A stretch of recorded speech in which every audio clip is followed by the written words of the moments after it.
Hi hello నమస్తే welcome to morning news. మీ సిద్ధగౌని సుదర్శన్. తీర్మానం మిత్రుడు కీ న్యూస్ ప్రేక్షకులకి తీర్మానం లభ్యాలకి వెల్కమ్. ఇక ఆర్టీఆర్ ప్రెస్ మార్నింగ్ న్యూస్కు స్వాగతం. మొత్తం మీద నిన్న బీసీలకు సంబంధించి బడ్జెట్లో మొండి చేయి చూపించి బడ్జెట్లో బీసీలకు కేటాయింపులే లేకుండా 20,000 కోట్ల రూపాయలు ప్రతి సంవత్సరం 20,000 కోట్ల రూపాయలు అంటే బీసీల కోసం ఖర్చు పెడతా తర్వాత బడ్జెట్లో నిధులు కేటాయిస్తా అన్నటువంటి ప్రభుత్వం ఎన్నికలకు ముందు ఇచ్చినటువంటి హామీని నెరవేర్చకుండా మొత్తం కూడా మోసం చేసింది, బీసీ వర్గాలకు అన్యాయం చేస్తుంది అంటూ తెలంగాణ రాజ్యాధికార పార్టీ రాష్ట్ర వ్యాప్తంగా తీన్మాన్ మల్లన్న పిలుపు మేరకు రాష్ట్ర వ్యాప్తంగా నిరసన కార్యక్రమాలు జరిగినాయి. ఇక అరెస్టులు తర్వాత కథాకమంబిష్ అంతా కూడా మీరందరూ కూడా చూసిండ్రు. అంటే రాష్ట్ర ప్రభుత్వం అవలంబిస్తున్నటువంటి విధానాలు అంటే బీసీలకు సంబంధించి ఎంత అన్యాయం చేస్తూ ఉంది. ఇక్కడ విద్యా ఉద్యోగాల్లో 42% రిజర్వేషన్ అన్నారు, అది లేదు. ఇక్కడ స్థానిక సంస్థల్లో 42% రిజర్వేషన్ బీసీలకు కల్పిస్తామన్నారు, అది లేదు. తర్వాత ఇక్కడ ప్రతి సంవత్సరం 20,000 కోట్ల రూపాయలు బీసీల కోసం కేటాయిస్తామని చెప్పిండ్రు, అది లేదు. ఇక్కడ ఏది కాంట్రాక్టులకు సంబంధించి కాంట్రాక్టులలో కూడా 42% రిజర్వేషన్ని బీసీలకు కేటాయిస్తామని చెప్పిండ్రు, అది లేదు. ఇట్లా చెప్పుకుంటూ పోతే కార్పొరేషన్లకు కానీ రకరకాలుగా ఇక్కడ గురుకుల పాఠశాలలు కానీ లేకపోతే విద్యా సంస్థలకు కానీ ఏదైనా కానీ మొత్తం కూడా బీసీలకు మొండి చేయి చూపించి బీసీలకు అన్యాయం చేస్తున్నటువంటి ప్రభుత్వం పైన నిరసనగా ప్రభుత్వం తీసుకుంటున్నటువంటి నిర్ణయాలకు నిరసనగా తెలంగాణ రాజ్యాధికార పార్టీ నిన్న రాష్ట్ర వ్యాప్తంగా నిరసనకు పిలుపునిచ్చింది. మొత్తం కూడా నల్ల బ్యాడ్జీలు ధరించిండ్రు, నిరసన కార్యక్రమాలు చేపట్టిండ్రు, ఇక్కడ బైక్ ర్యాలీని నిర్వహించిండ్రు, రకరకాలుగా నిరసన చెప్పిండ్రు. అంటే ప్రభుత్వం మెజారిటీ పబ్లిక్ అయినటువంటి బీసీలకు సంబంధించి ఎట్లా ఆలోచిస్తుంది. కాబట్టి మెజారిటీ పబ్లిక్ ఏమో కేటాయింపులలో లేవు. 3 మంత్రులు ఉంటే మొత్తం మంత్రుల వారిగా చూసుకుంటే 68% ఏవైతే నిధులు ఉంటాయో అవి అగ్రవర్ణాలకు చెందినటువంటి మంత్రులకు కేటాయించిండ్రు. ఇక బీసీలకు సంబంధించి 3 మంత్రులను పెడితే ఆ 3 మంత్రులు కలిసి 6%, అంటే 94% బీసీలకు లేకుండా పోయింది. కాబట్టి ఇది తీవ్రమైనటువంటి వివక్ష, తీవ్రమైనటువంటి అన్యాయం గతం నుంచి జరుగుతూ ఉంది, ఇప్పుడు కూడా జరుగుతూ ఉంది. కాబట్టి ఎట్టి పరిస్థితుల్లో దీనికి క్షమించేది లేదు అని చెప్పేసి తెలంగాణ రాజ్యాధికార పార్టీ వ్యవస్థాపక అధ్యక్షుడు తీన్మాన్ మల్లన్న పిలుపు మేరకు రాష్ట్ర వ్యాప్తంగా ఆ పార్టీ రాష్ట్ర వ్యాప్తంగా కార్యక్రమాలు నిర్వహించింది. దాంతోపాటు కొన్ని బీసీ సంఘాలు కూడా మద్దతు తెలియజేసినాయి. మొత్తం మీద అంటే ఇక్కడ ప్రభుత్వం అవలంబిస్తున్నటువంటి విధానాలు మనం క్లియర్గా అర్థం చేసుకోవచ్చు. ఫస్ట్ ఏం హామీ ఇచ్చింది, ఇక్కడ కామన్ డిక్లరేషన్లు ఏం చెప్పింది, ఏం కథ, మరి డిక్లరేషన్లో చెప్పినటువంటి అంశాలను ఏమైనా పరిష్కరించిందా అంటే ఎక్కడ కూడా వాటిని అమలు చేసినటువంటి దాఖలాలు కనిపిస్తలేవు. కాబట్టి నేను నిరసన కార్యక్రమాలు జరిగినాయి. ఇక ఇదిలా ఉంటే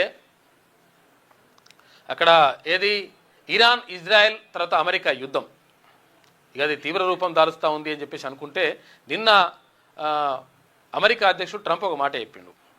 ఏంటంటే 5 రోజులు మేము ఏది బాంబుల విరమణ తర్వాత దీనికి కొంతవరకు అంటే ఇదంతా కూడా ఆగిపోతాయి, ఇవన్నీ కూడా యుద్ధం ఆపేస్తున్నామని చెప్పేసిండు.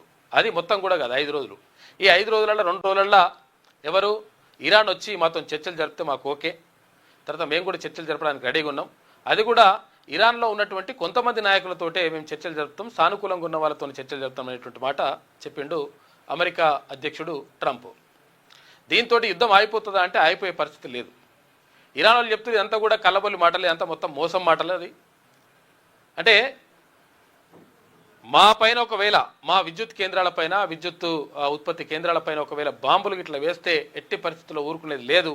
తర్వాత ఇంకోటి ఏంటంటే అమెరికా తర్వాత ఇజ్రాయెల్ ఓడిపోయింది ఇరాన్ తోటి అని చెప్పేసి ఇరాన్ ప్రకటిస్తూ ఉంది. కాబట్టి ఈ ఇరాన్కి తర్వాత అమెరికాకు ఇజ్రాయెల్ మధ్య జరుగుతున్నటువంటి యుద్ధానికి సంబంధించి నష్టపోతుంది ఎవరంటే ప్రపంచంలో ఉన్నటువంటి చాలా దేశాలు, అందులో భారతదేశం కూడా ప్రధానంగా ఉంది. ఎందుకంటే చమురు ఉత్పత్తులన్నీ కూడా అక్కడి నుంచే వస్తాయి, దుబాయ్ నుంచి ఖతార్ నుంచి తర్వాత అరబ్ కంట్రీస్ నుంచే వస్తాయి, తర్వాత గ్యాస్ నిల్వలు కూడా అక్కడి నుంచే వస్తుంటాయి. కాబట్టి నిన్న ప్రధాని కూడా పశ్చిమాసియాలో జరుగుతున్నటువంటి యుద్ధ ప్రభావం మనపైన కూడా పడతా ఉంది. కాబట్టి కొన్ని కఠినమైనటువంటి నిర్ణయాలు తీసుకుంటాం, ఆ నిర్ణయాలకు అందరూ కూడా సహకరించాలనేటువంటి మాటను కూడా చెప్పిండు. దీంతో ఒక రకంగా పెట్రోల్ డీజిల్ ధరలు పెరిగేటువంటి అవకాశం ఉంది. అయితే ఇప్పుడైతే నిల్వలైతే బరాబర్ ఉన్నాయి. ఎవరైనా కృత్రిమ కొరతను సృష్టించి ఇట్లా మొత్తం కూడా లేదు అనేటువంటి మాటను చేస్తే మాత్రం కరెక్ట్ కాదనేటువంటి మాటను కూడా చెప్పిండు ప్రధాని మోడీ. దీంతో అక్కడ గ్యాస్ సంక్షోభం కానీ తర్వాత ఇక్కడ ఏది పెట్రోల్ డీజిల్ కానీ మొత్తం కూడా ఒక రకమైనటువంటి సందిగ్ధంలోకి వెళ్ళిపోయింది ప్రపంచవ్యాప్తంగా ఉన్నటువంటి చాలా దేశాలు. అయితే మరి నిజంగా విరమిస్తారా? ట్రంప్ చెప్పినటువంటి మాట మీద నిలబడతారా లేకపోతే మాట పక్కకు నిలబడతారా చూడాలి. మరి తర్వాత ఇక్కడ ఇరాన్ అయితే ఎట్టి పరిస్థితుల్లో తగ్గేది లేదు, గ్యారంటీగా వాళ్ళు ఓడిపోయినరు. ఇదంతా కూడా మాటలు చెప్తున్నాడు కానీ ఆ మాటలలో మొత్తం కూడా అబద్ధమే ఉంది, నిజం లేదనేటువంటి మాటను చెప్తుంది అక్కడ ఇరాన్. ఇది ఇట్లా ఉంటే ఇక రాష్ట్రంలో బడ్జెట్కి సంబంధించి బడ్జెట్ సమావేశాలు జరుగుతూ ఉన్నాయి. ఒక్కొక్క దాని మీద ఒక్కొక్క కథ. తర్వాత ఈ కార్ రేస్కు ఛార్జ్షీట్ కూడా దాఖలు చేసిండ్రు. ఎవరు ఏసీబీ వాళ్ళు దాఖలు చేసేసి ఛార్జ్షీట్ దాఖలు చేసి కేటీఆర్ A1గా తర్వాత అరవింద్ కుమార్ ఐఏఎస్ ఆఫీసర్ ఆయన్ని A2గా చేర్చి అది నడుస్తూ ఉంది. ఇంకా చాలా విషయాలను మనం మాట్లాడుకుందాం. మార్నింగ్ న్యూస్లో ముందుగా వెలుగు దినపత్రికను చూద్దాం. యుద్ధానికి 5 రోజులు బ్రేక్ వేస్తామని చెప్తున్నాడు. బ్రేక్ వేస్తాడా మరి లేకపోతే మధ్యలో ఏమైనా బాంబు వేస్తాడా కూడా తెలియదని చెప్పి అంటుంది ఇరాన్. ఇరాన్పై దాడులు జరపబోమన్న ట్రంప్ చర్చలు సానుకూలంగా జరుగుతున్నాయని కామెంట్ చేసిండు. పూర్తిస్థాయి ముగింపు పలికే అవకాశం ఉందని ఆశాభావం వ్యక్తం చేసిండు. పలికే అవకాశం ఉందని. ఇక తాత్కాలిక కాల్పుల విరమణ ప్రకటించిన అమెరికా ప్రెసిడెంట్ హర్మూజ్ విషయంలో డెడ్ లైన్ విధించిన మరుసటి రోజే సీజ్ ఫైర్ ప్రకటన చేసిండు. ఏమైంది? హర్మూజ్ జలసంధి ఒకవేళ విడుదల చేస్తారా చేయరా నాయన, లేకపోతే మీ పైన బాంబు వేస్తానన్నాడు. వేస్తే వేసుకో, నీ సంగతి ఎంతో చూస్తాం, మొత్తం అదేది తీయమని చెప్పడం కాదు, మొత్తం మూసిపడేస్తాం, ఏం చేస్తారో చేసుకోరని చెప్పేసి అక్కడ ఇరాన్ అంటుంది. ఇట్లా మొత్తం ఒక రకమైనటువంటి మాటల యుద్ధం, తర్వాత డైరెక్ట్గా బాంబుల యుద్ధం అంతా కూడా నడుస్తుంది కథ. మా హెచ్చరికలకు ట్రంప్ వెనక్కి తగ్గిందని చెప్పేసి ఇరాన్ అంటుంది. ఎవరికాలే గెలిచినట్టుగా ప్రకటించుకుంటారు. అమెరికా అంటుంది చర్చలు జరిగితే ఓకే అని చెప్పేసి. అమెరికా అంటే లేదు మేము బాంబులు వేస్తున్నాం కాబట్టి మేము ఆ దాడికి తట్టుకోలేక ఇజ్రాయెల్ అమెరికా దిగొచ్చిన ఇదంతా జరుగుతుందని చెప్పేసి ఇరాన్ చెప్తుంది. మేము అమెరికాతో చర్చలు జరపడం లేదు, ఇది ట్రంప్ కుట్ర అని వెల్లడి. ఎందుకంటే ట్రంప్ ఒకటి మాట్లాడతాడు, ఒకటి చేస్తాడు. ఇప్పుడు మేము సీజ్ ఫైర్ చేస్తున్నామని చెప్పేసి అంటాడు, తర్వాత వచ్చి బాంబు వేస్తాడు. ఇటువంటి చేస్తాడు కాబట్టి మేము ఆయన నమ్మే పరిస్థితి లేదని చెప్పేసి ఇరాన్ అంటుంది. హర్మూజ్ వద్ద ఒక్కో నౌకకు 18 కోట్ల రూపాయలు వసూలు చేస్తుందట ఇరాన్. చూసుకో, ఇక హర్మూజ్ జలసంధి నుంచి ఒకవేళ బయటకు పోవాలనుకుంటే ఏ దేశం నౌక అయినా సరే మినిమం 18 కోట్ల రూపాయలు వసూలు చేస్తున్నట. ఒక రకంగా ఇక అది టోల్గేట్ అనమాట. టోల్గేట్ పెట్టినట్టు పెట్టి చేస్తూ ఉందంట. ఎందుకంటే వాళ్ళకు కూడా మరి అవసరం ఉంటుంది కదా లెక్క. కఠిన సవాళ్లకు రెడీగా ఉండాలి. పశ్చిమాసియా యుద్ధంతో దీర్ఘకాలం గడ్డు పరిస్థితులు అని చెప్పేసి ప్రధాని మోడీ అంటున్నాడు.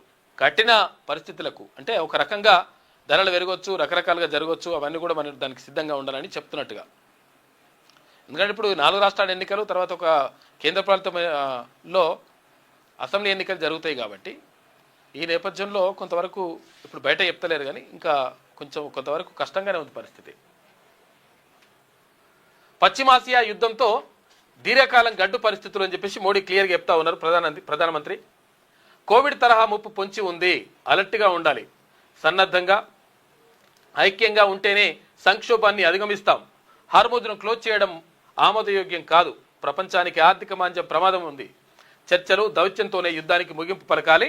తప్పుడు ప్రచారం, బ్లాక్ మార్కెటింగ్ను రాష్ట్రాలు అరికట్టాలి. ఎందుకంటే కొంతమంది ఇప్పుడు ఎట్లకైనా ఇప్పుడు నుంచి వస్తలేదంట అనగానే గతం ఇక్కడ కొంతమంది బ్లాక్ చేస్తున్నారు. ఇప్పుడు ఏంది, ఇప్పుడు పెట్రోల్ డీజిల్ కూడా పెట్రోల్ ట్యాంకులే బంద్ చేసినట్టు. ఇది పెట్రోల్ డీజిల్ అవి ఉంటాయి కదా బంకులు, ఆ బంకులే బంద్ పెట్టారు కొంతమంది. ఎందుకంటే గతంలో ఏముంటుండే అంటే 50% కడితే ఒకవేళ 10 లక్షలు ఉంటే 5 లక్షలు కడితే ఆ 10 లక్షల మాలు పంపించేటోళ్ళు, ఏది పెట్రోల్ డీజిల్ నింపేటోళ్ళు. ఇప్పుడేమో 10 లక్షలు కట్టాలి, ఉన్న బకాయిలు కూడా కట్టాలని చెప్పేసి అంటున్నారంట. దీంతో ఇబ్బంది అవుతూ ఉంది. తప్పుడు ప్రచారం, బ్లాక్ మార్కెటింగ్ను రాష్ట్రాలు అరికట్టాలి. ఇక గల్ఫ్ దేశాల అధినేతలతో మాట్లాడాను, సంక్షోభ నివారణకు కృషి చేస్తామని లోక్సభలో వెల్లడించాడు ప్రధాని మోడీ. పశ్చిమాసియా యుద్ధం వల్ల ప్రపంచవ్యాప్తంగా తలెత్తిన కఠిన పరిస్థితులు సుదీర్ఘకాలం కొనసాగే అవకాశం ఉందని ప్రధానమంత్రి నరేంద్ర మోడీ అన్నారు. చూసిరా, చాలా రోజులు ఉండే అవకాశం ఉందట, ఇప్పటికిప్పుడు తగ్గే పరిస్థితి లేదు. కరోనా సమయంలో దేశం ఏ విధంగా ఐకమత్యంగా నిలబడిందో ఇప్పుడు కూడా అదే రీతిలో యూనిటీగా ఉండాలని పిలుపునిచ్చారు. పశ్చిమాసియా యుద్ధం ప్రస్తుత సంక్షోభ పరిస్థితులపై సోమవారం లోక్సభలో ప్రధాని మోడీ ప్రసంగించారు. ఇంధనం, ఎరువులు, జాతీయ భద్రత, ఇతర అంశాలపై పడే ప్రభావంతో పాటు పశ్చిమాసియా ప్రాంతంలో నివసిస్తున్న భారతీయుల భద్రతపై ఉన్న ఆందోళనను ఆయన ప్రస్తావించిండు. సాధారణ కుటుంబాలు సాధ్యమైనంత తక్కువ ఇబ్బందులు పడేలా ప్రభుత్వం చర్యలు తీసుకుంటుందన్నారు. ఈ సంక్షోభంపై భారత పార్లమెంట్ నుంచి ప్రపంచానికి ఏకగ్రీవ గొంతుక వినిపించాలన్నారు. మానవత్వం, శాంతి పట్ల భారత అచంచల నిబద్ధతను ప్రకటించారు. చర్చలు, దౌత్యం మాత్రమే యుద్ధాలకు పరిష్కారమని స్పష్టం చేశారు. ఇక చర్చలు జరుపుకోవాలి, తర్వాత మంచిగుండాలి నాయన, మాట్లాడుకొని ఏదో మొత్తం తెలుసుకుంటే అయిపోతుంది, ఇదంతా పరిశానని చెప్పేసి నిన్న మాట్లాడినట. పశ్చిమాసియాలో ఉద్రిక్తతలను తగ్గించడానికి, యుద్ధాన్ని ఆపడానికి భారత్ ప్రతి ప్రయత్నం చేస్తుందన్నారు. తాను పశ్చిమాసియాలోని సంబంధిత దేశాల నేతలందరితో మాట్లాడి ఉద్రిక్తతలు తగ్గించాలని, పోరాటాన్ని ముగించాలని కోరినట్లుగా సభకు తెలిపిండు నిన్న ప్రధాని మోడీ. నిన్న లోక్సభలో మాట్లాడిండు. మొత్తం కూడా ఇది ఆర్థిక సంక్షోభానికి దారితీస్తూ ఉంది ప్రపంచంలో, మన దేశానికి ఒకదానికి సంబంధించి కాదు. కాబట్టి దీన్ని ఎదుర్కోవడానికి మనము సిద్ధంగా ఉండాలి. చాలా గడ్డు పరిస్థితులు ఉంటాయి. అంటే మనము ఇక్కడ కోవిడ్ సమయంలో ఎట్లయితే కొంచెం గడ్డు పరిస్థితులను ఎదుర్కొన్నామో అటువంటి పరిస్థితులు మళ్ళీ వచ్చేటువంటి అవకాశం ఉంది. దేశం ఐకమత్యంగా ముందుకు వెళ్ళాలని చెప్తున్నాడు ప్రధాని మోడీ. బ్లాక్ మార్కెటింగ్ అరికట్టాలి. ఈ సంక్షోభం వల్ల తలెత్తే అంతర్గత భద్రతా అంశాలపై కూడా అప్రమత్తంగా ఉండాలని మోడీ చెప్పారు. ఇలాంటి పరిస్థితులను స్వార్థపూరిత శక్తులు వాడుకునే ప్రమాదం ఉందని హెచ్చరించారు. ఎట్లకైనప్పుడు అడికెళ్ళి పెట్రోల్ వస్తుంది, డీజిల్ వస్తలేదు అంటున్నారు. కాబట్టి ఈ వస్తలే అనగానే కొంతమంది ఏం చేస్తారు, బ్లాక్ చేసేస్తారు. అంటే నిల్వలు లేవు అట్లా అంటారు. దాంతో ఏమైతే డబుల్ రేట్ అమ్మాలని ఒక ప్రయత్నం చేస్తారు. అటువంటి దాన్ని అరికట్టాలని చెప్తున్నాడు ప్రధాని. భద్రతా సంస్థలన్నీ అప్రమత్తంగా ఉన్నాయని, తీర ప్రాంతం, సరిహద్దు, సైబర్, వ్యూహాత్మక కేంద్రాల వద్ద భద్రతను మరింత పటిష్టం చేస్తున్నట్లు చెప్పారు. ఓర్పు, నిగ్రహం, అప్రమత్తత పాటించాలని కోరుతూ తప్పుడు ప్రచారాలు చేయడం, బ్లాక్ మార్కెటింగ్కు పాల్పడడం లేదా నిల్వ చేయడం ద్వారా ఈ పరిస్థితిని వాడుకోవాలని చూసే వారి పట్ల జాగ్రత్తగా ఉండాలని రాష్ట్ర ప్రభుత్వాలను హెచ్చరించారు. అటువంటి వ్యక్తులపై కఠినమైన నిఘా ఉంచి త్వరితగతిన చర్యలు తీసుకోవాలని కూడా కోరిండు ప్రధాని మోడీ. ఇది పరిస్థితి. దేశంలో కూడా కొంతవరకు ఇబ్బంది ఉన్నది. అందుకనే ఏఈవీ వెహికల్స్, ఎలక్ట్రానిక్ వెహికల్స్ వాడుతూ ఉన్నారు చాలామంది. ఎందుకంటే కరెంటుతో నడిచేటి. తర్వాత ఇది గ్యాసు సమస్య కూడా వస్తుంది కాబట్టి చాలామంది ఎలక్ట్రిక్ కుక్కర్లు, ఈ కరెంటుతో నడిచేటువంటి కుక్కర్లు పెట్టుకుంటారట. దీంతో కొంతవరకు తగ్గించవచ్చు అని చెప్పేసి.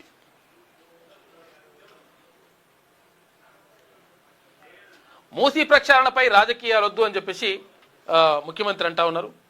హైదరాబాద్ అభివృద్ధికి అడ్డుపడకండి, సీఎం రేవంత్ రెడ్డి. అభ్యంతరాలుంటే చెప్పండి, పరిష్కరిస్తాం. నిజంగా కూడా మూసీ ప్రక్షాళన అనేటువంటిది ఇక్కడ మూసీ పరివాహకంలో ఉన్నటువంటి విషయమే కాదు, నల్లగొండ జిల్లాలో ఉన్నటువంటి చాలా గ్రామాలు ఫ్లోరైడ్ బారిన పడతా ఉన్నాయి. తర్వాత ఈ మూసీ తీసుకెళ్తున్నటువంటి విషం వల్ల, రసాయన పదార్థాల వల్ల చాలామంది జీవితాలు ఆగమైపోయినాయి, కాళ్ళు చేతులు వంకరపోయినాయి. అంటే దీనివల్లనే కాదు, ఇక్కడ ఫ్లోరైడ్ వల్ల కూడా. దీంతో రకరకాలుగా ఇబ్బందులు పడుతున్నారు. కాబట్టి మూసీని సుందరీకరించడం కంటే ముఖ్యంగా మూసీని ప్రక్షాళన చేసి మూసీలో మంచినీళ్లు పారించడం మంచిది, అంటే చాలా ఇంపార్టెంట్ అని చెప్పేసి ముఖ్యమంత్రి చెప్పినటువంటి మాట. కాబట్టి దానికి సంబంధించి నిజంగా కూడా సహకరించాలి. సరే, ఇప్పుడు ఏమన్నా అందులో తప్పులు దొరికితే ఏమన్నా రకరకాల ఏమన్నా జరిగిందనుకో, ఆర్థిక అవకతవకలు జరిగితే దానిపైన నిఘా పెడితే ప్రాబ్లం లేదు. కానీ దాన్ని అడ్డుకోవద్దని చెప్తా ఉన్నాడు ముఖ్యమంత్రి.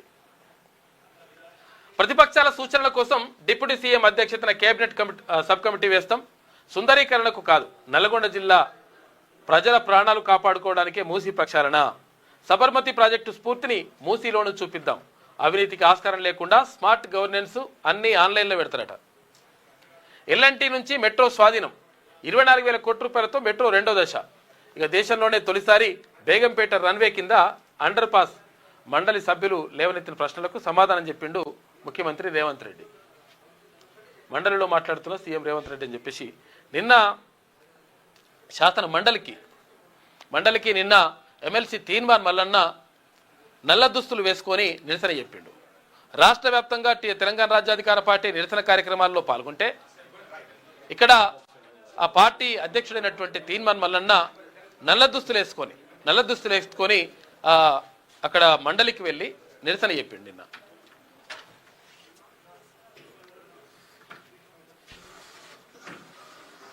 మూసీ పునరుజ్జీవ ప్రాజెక్టుకు రాజకీయ రంగం పులిమి, హైదరాబాద్ అభివృద్ధిని అడ్డుకోవద్దని, అభ్యంతరాలుంటే పరిష్కరిస్తామని సీఎం రేవంత్ రెడ్డి స్పష్టం చేశారు. బాధితుల పక్షాన నిలబడతామని, ప్రతిపక్షాల సూచనల కోసం డిప్యూటీ సీఎం తర్వాత మంత్రులతో కూడిన ప్రత్యేక సబ్ కమిటీని వేస్తామని ప్రకటించారు. ఎల్ఎన్టీ నుంచి మెట్రో ప్రాజెక్టును ప్రభుత్వమే స్వాధీనం చేసుకుని 24,000 కోట్ల రూపాయలతో రెండో దశను విస్తరిస్తామని వెల్లడించారు. హైదరాబాద్ నగరంలో గుడ్ గవర్నెన్స్ నుంచి స్మార్ట్ గవర్నెన్స్ దిశగా అడుగులు వేస్తూ అన్ని ఆన్లైన్ చేస్తున్నామని చెప్పిండు ముఖ్యమంత్రి రేవంత్ రెడ్డి. మూసీ పరివాహక ప్రాంతం పేదలకు డబుల్ బెడ్రూమ్ ఇళ్లతో పాటు మెరుగైన పునరావాసం కల్పిస్తామని భరోసా ఇచ్చిండు.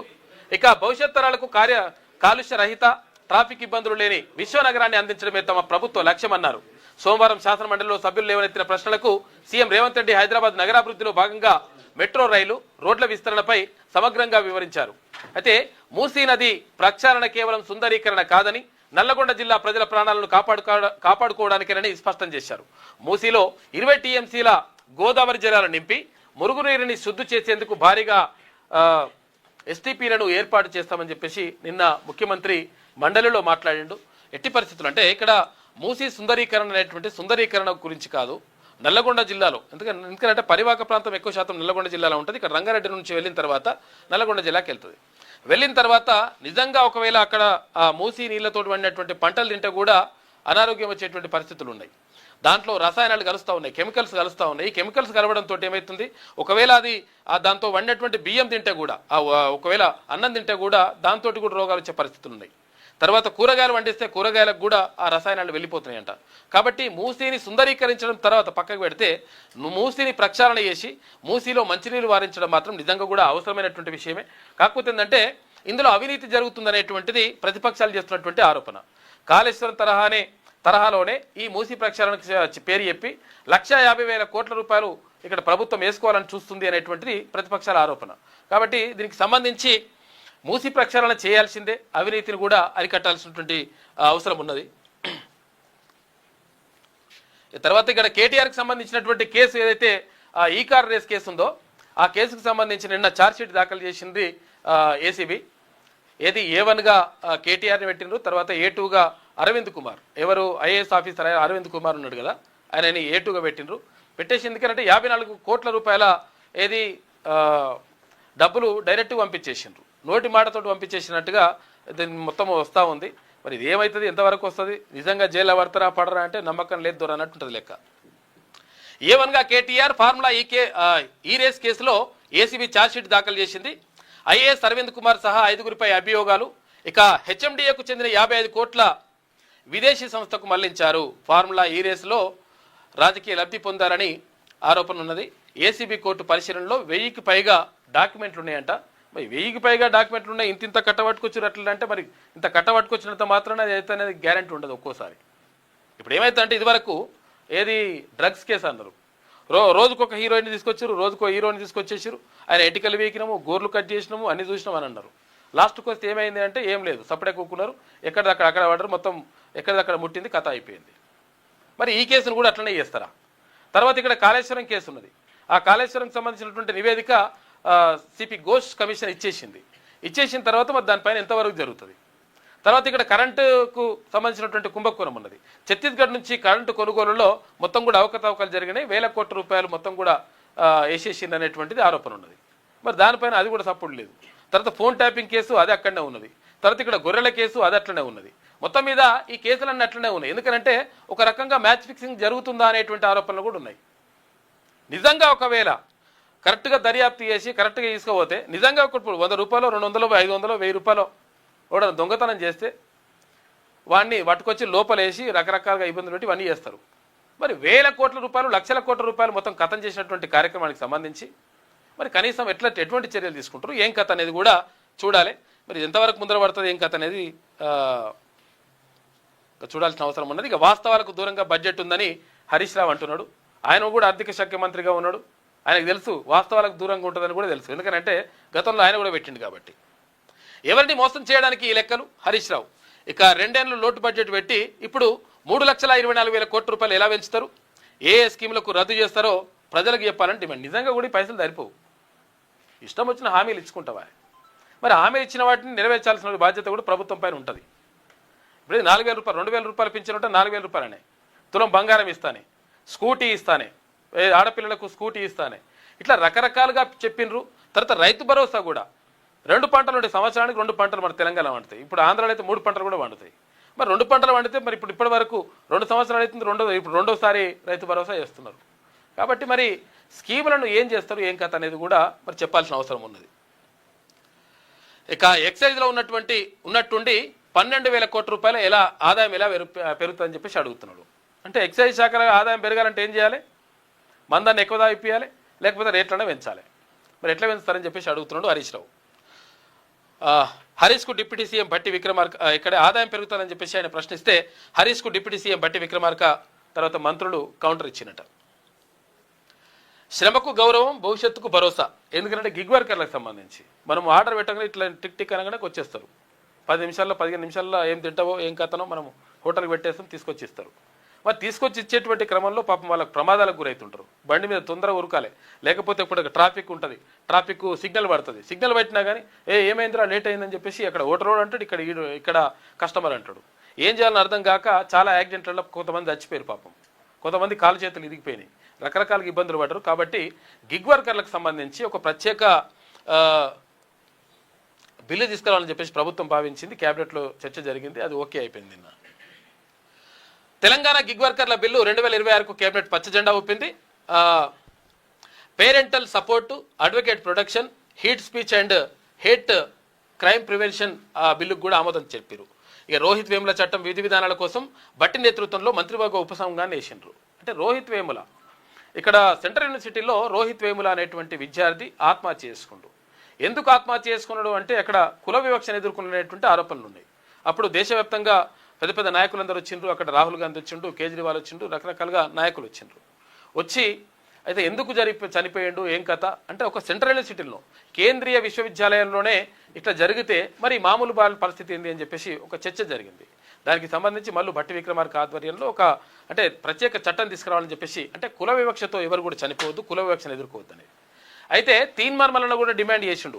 అంటే ఈ విషయంతో పాటు ఇక్కడ ఓకే 100% అట్రాసిటీ ఎస్సీ ఎస్టీలకు ఉంది, కానీ బీసీలకు కూడా ఇష్టం వచ్చినట్టుగా కులం పేరుతో పెట్టి తిడుతున్నారు. ఇప్పుడు ఒకవేళ వంశరాజులు పేరు మార్చుకున్నారు, ఇప్పుడు వాళ్ళ కుట్ల ఇష్టం వచ్చినట్టుగా పేరుతో తిడుతురని. ఇప్పుడు బాలసంతుడు అంటారు, గంగేదులోడు అంటాడు, ఇట్లా ఇష్టం వచ్చినట్టుగా పేర్లు ఇవన్నీ కూడా తిట్లలాగా వాడుతున్నారు, కులం పేర్లను తిట్లలాగా వాడుతున్నారు. కాబట్టి బీసీలకు కూడా అట్రాసిటీ ఉండాలనేటువంటిది తీర్మానం వల్ల డిమాండ్ చేస్తూ ఉన్నాడు. నిజంగా కూడా ఉండాల్సిన అవసరం లేదు. ఎవరికైనా ఆత్మగౌరవం ఉంటుంది, ఎవరికైనా ఎవరి కులం పేరుతో పెట్టిన తిట్టినా కానీ వాళ్ళకు బాధ అనిపిస్తుంది. కాబట్టి ఇవన్నీ కూడా ఉండాలంటున్నారు. దీనిపైన జరిగింది. తర్వాత ఇంకొకటి ఏంటంటే ప్రత్యేకంగా ఈ బీసీలకు సంబంధించి సప్లాన్ కూడా ఉండాలండి. ఎందుకంటే సప్లాన్ ఉంటే ఏమవుతుంది, ఎస్సీ ఎస్టీ సప్లాన్ తీసుకురావాలని చెప్పేసి మళ్ళీ భట్టి విక్రమార్క కొట్లాడిండు. తర్వాత ఆల్రెడీ తీసుకొచ్చిండ్రు, మంచిగా ఉన్నది ఓకే, ఎందుకంటే వాళ్ళకి రక్షణ కల్పించాల్సిన అవసరం ఉన్నది, మంచిగా ఓకే. మరి బీసీలకు పెట్టినటువంటి బడ్జెట్ ఏదైతే ఉందో, బడ్జెట్ పెడితే 20,000 కోట్ల రూపాయలు ప్రతి సంవత్సరం మేము బీసీల కోసం కేటాయిస్తామని కాంగ్రెస్ పార్టీ తన మేనిఫెస్టోలో చెప్పింది. మరి చెప్పిన విషయం ఏమైనా అమలు చేసిందా అంటే చేయలే.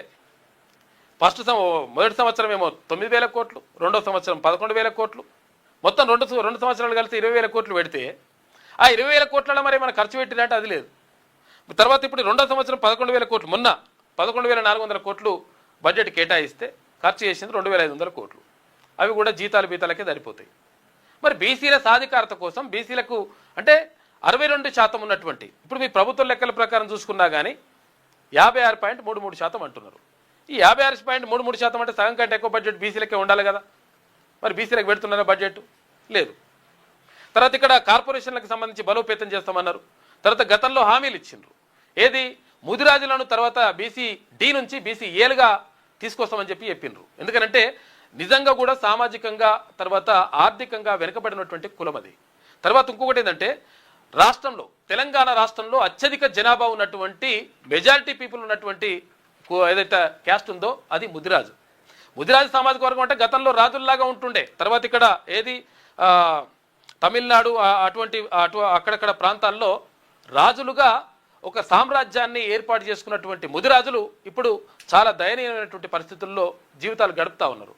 వాళ్ళకి సంబంధించి బీసీ-డి రిజర్వేషన్ ఉంటే కాకుండా బీసీ-ఏలకు తీసుకొస్తామని చెప్పేసి తీర్మానం అసలు రిజర్వేషన్ వద్దు, ఈడబ్ల్యూఎస్ మంచిగా ఉంటుంది ఇంకా మనకు. ఎందుకంటే ఈడబ్ల్యూఎస్ వాళ్ళకే ఇక్కడ ఐఏఎస్ ఐపీఎస్లు అయినా సరే ఏది ఈడబ్ల్యూఎస్ వాళ్ళకు ఈజీగా సీట్లు వస్తున్నాయి, ఈజీగా మనకంటే రిజర్వేషన్ వాళ్ళు ఎస్సీ ఎస్టీల కంటే బీసీల కంటే వాళ్ళు ఎక్కువ రిజర్వేషన్ అనుభవిస్తారు. కాబట్టి అది ఉంటే బాగుంటుందని. కాబట్టి కాకపోతే ఏంటంటే ముదిరాజులు సామాజికంగా తర్వాత ఆర్థికంగా వెనుకబడి ఉన్నాం మేము. కాబట్టి ఎట్టి పరిస్థితుల్లో మమ్మల్ని బీసీ-డి నుంచి ఏకి తీసుకురావాలని చెప్పేసి నాయకులు వచ్చిండ్రు, వాళ్ళతో మాట్లాడదాం రండి.